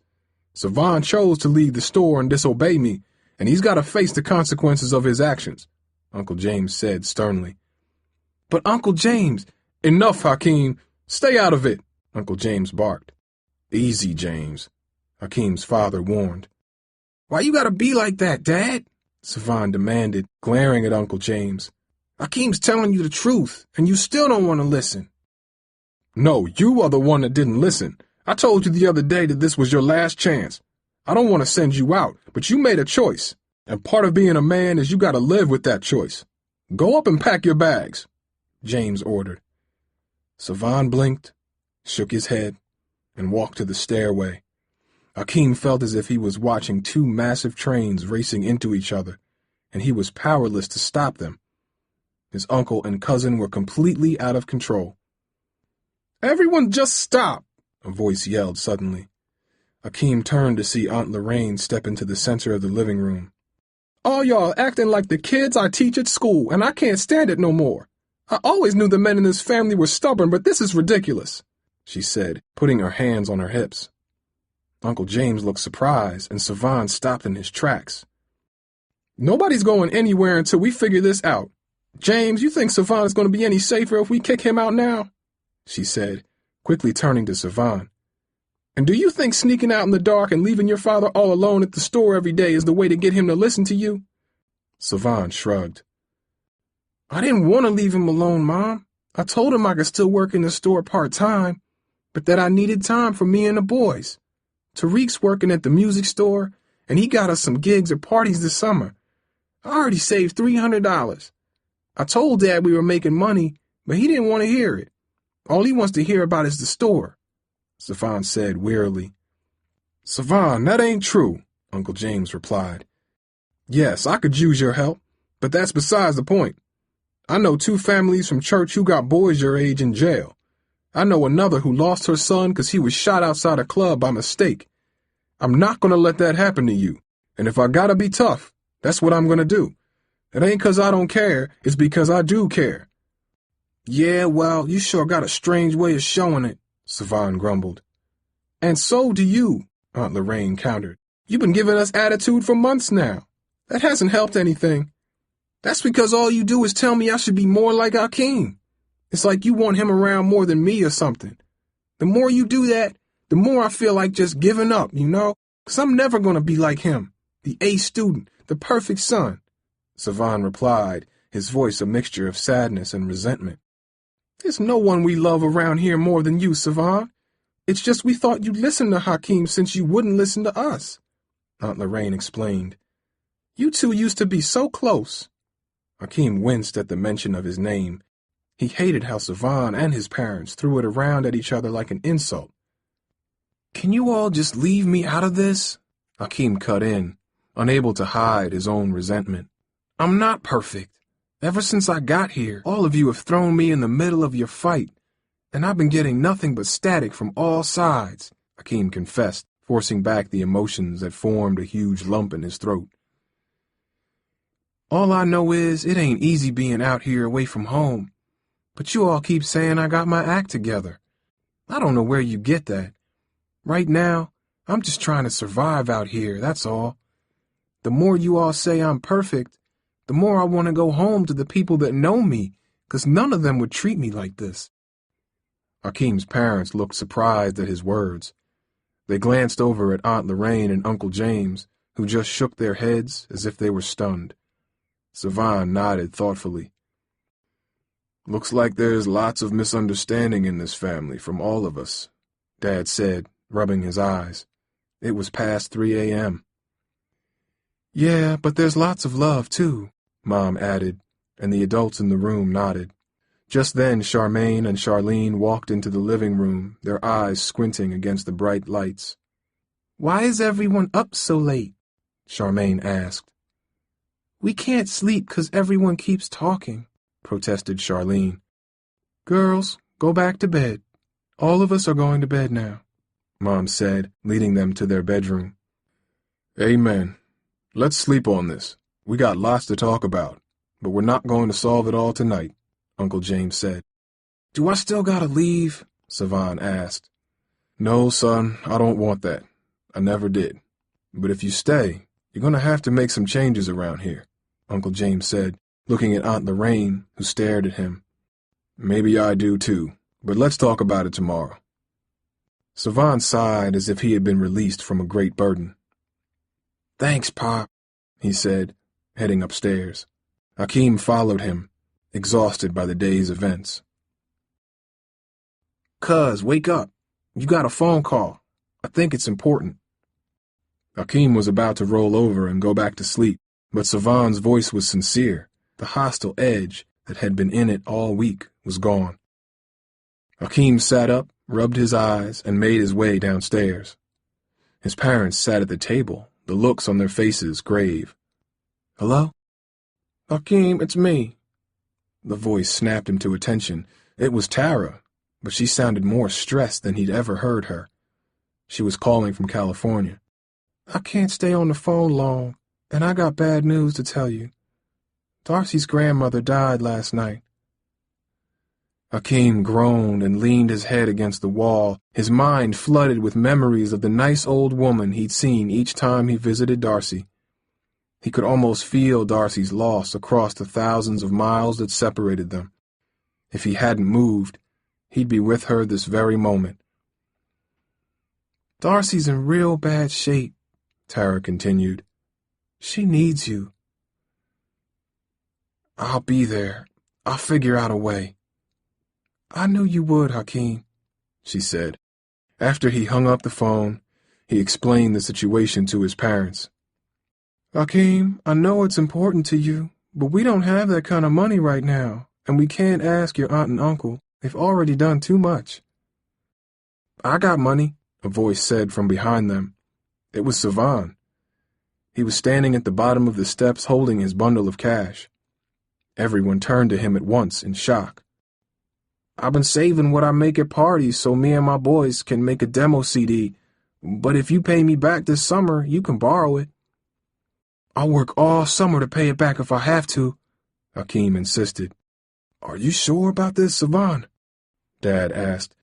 That's a lot of money. Yeah, I'm sure, he insisted. He stuck his neck out for me. It's only right that I pay him back. Thanks, Savan, Hakeem said, grateful for his cousin and the difficult path that finally reconnected them. I owe you one. In 1 week, a lifetime can pass. In 1 day, families shatter like glass. In 1 hour, time still moves too fast. In 1 second, we make choices that last. Hakeem wrote the words in a new notebook as his airplane touched down. It was the same airport he'd left days ago, but the person who walked through then was not the same one who passed through now. Hakeem had gone through a fire and been transformed. As he stepped from the taxi in front of Holy Redeemer Church, Hakeem didn't know what he would say to Darcy, but he knew that he belonged at her side with his friends. He spotted Darcy as soon as he entered the church. She was standing before the congregation delivering a powerful tribute to her grandmother, who rested in an open coffin before her. Watching her struggle against tears, Hakeem missed Darcy more than ever. He noticed Cooper and Tara nearby, but at the conclusion of the service, he headed straight to Darcy, whose eyes poured tears when she spotted him. Hakeem, I can't believe you're here, Darcy exclaimed, throwing her arms around him the way she did when they parted. How? Tara called and told me what happened, and I wanted to be here for you, Darcy, Hakeem explained, feeling himself drawn to the warmth of her face and the hurt in her eyes. She looked older somehow, as if the 10 days apart had transformed her as much as they had transformed him. Despite the changes, Hakeem knew one thing was certain. He loved her like no other. You look different, Hakeem said as they left the church together. I am different, Darcy replied, her words passionate and mysterious. Me too, Darcy, Hakeem thought as he walked hand in hand with her back to the neighborhood he had known all his life. Gazing at the familiar people that had silently gathered around them in support, Hakeem felt a powerful and unrelenting voice stir in his soul. This is where I belong, the voice said. This is my home. When Hakeem arrived back in Detroit 2 days later, a strange package sat on his bed.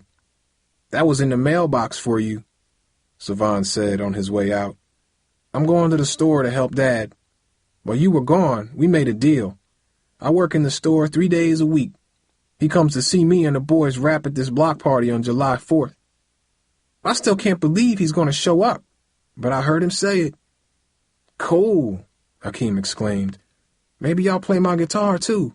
Let's not get crazy, cuz, Savan said with a playful smirk. Oh, one other thing. The cops finally busted them thieves the other night. I'm still going to try and convince Dad to get that Roddy. Later, he said. Hakeem examined the package. It had no return address. He shook it several times and then tore it open. Inside was his notebook, a bit more tattered than when he had last seen it. He leafed through the pages and saw that everything was intact. But on the last page, there was a note he'd never seen before. Dear Hakeem, by the time you read this, I will be long gone. The state people took my grandma like I told you they would. I just couldn't go to a foster home, not even for 6 months. I hope you understand. Before you got here, I was mixed up in some things with Rasul and his crew. It's why Savan and I broke up 2 years ago. Rasul's been causing trouble for a while now, mostly breaking into stores around the way. I even helped his crew a few times, holding money for them. I know it was stupid, and I'm not proud of what I did, but I've been trying to get out of that for a long time. Then you came along, and when Rasul started making plans to hit your uncle's store, I had to end it. When I called the police and told them everything, I knew I was making things right, but I got scared too. If he found out who turned him in, Rasul would do everything he could to make me sorry. Another reason to run. I meant what I said to you the other day. I wish I met you sooner. Don't forget our kiss. I won't. Where I'm going isn't far from Bluford High School. If you ever come back, maybe I'll see you again. My phone number is on the back of the page you wrote about me. Call me sometime. Love, Anika. P.S. Throw away this note. Hakeem read the letter several times before shredding it into tiny scraps. But by then, all of Anika's words were etched in his memory, and he had the funny feeling that he might see her again one day. This has been a Townsend Press production from the Bluford series of books. Blood is Thicker, written by Paul Langen and read by Jamil Gaines. This book was produced by Audiobook and features the music of Kenyon Whittington. For more information, visit our website at townsendpress.com.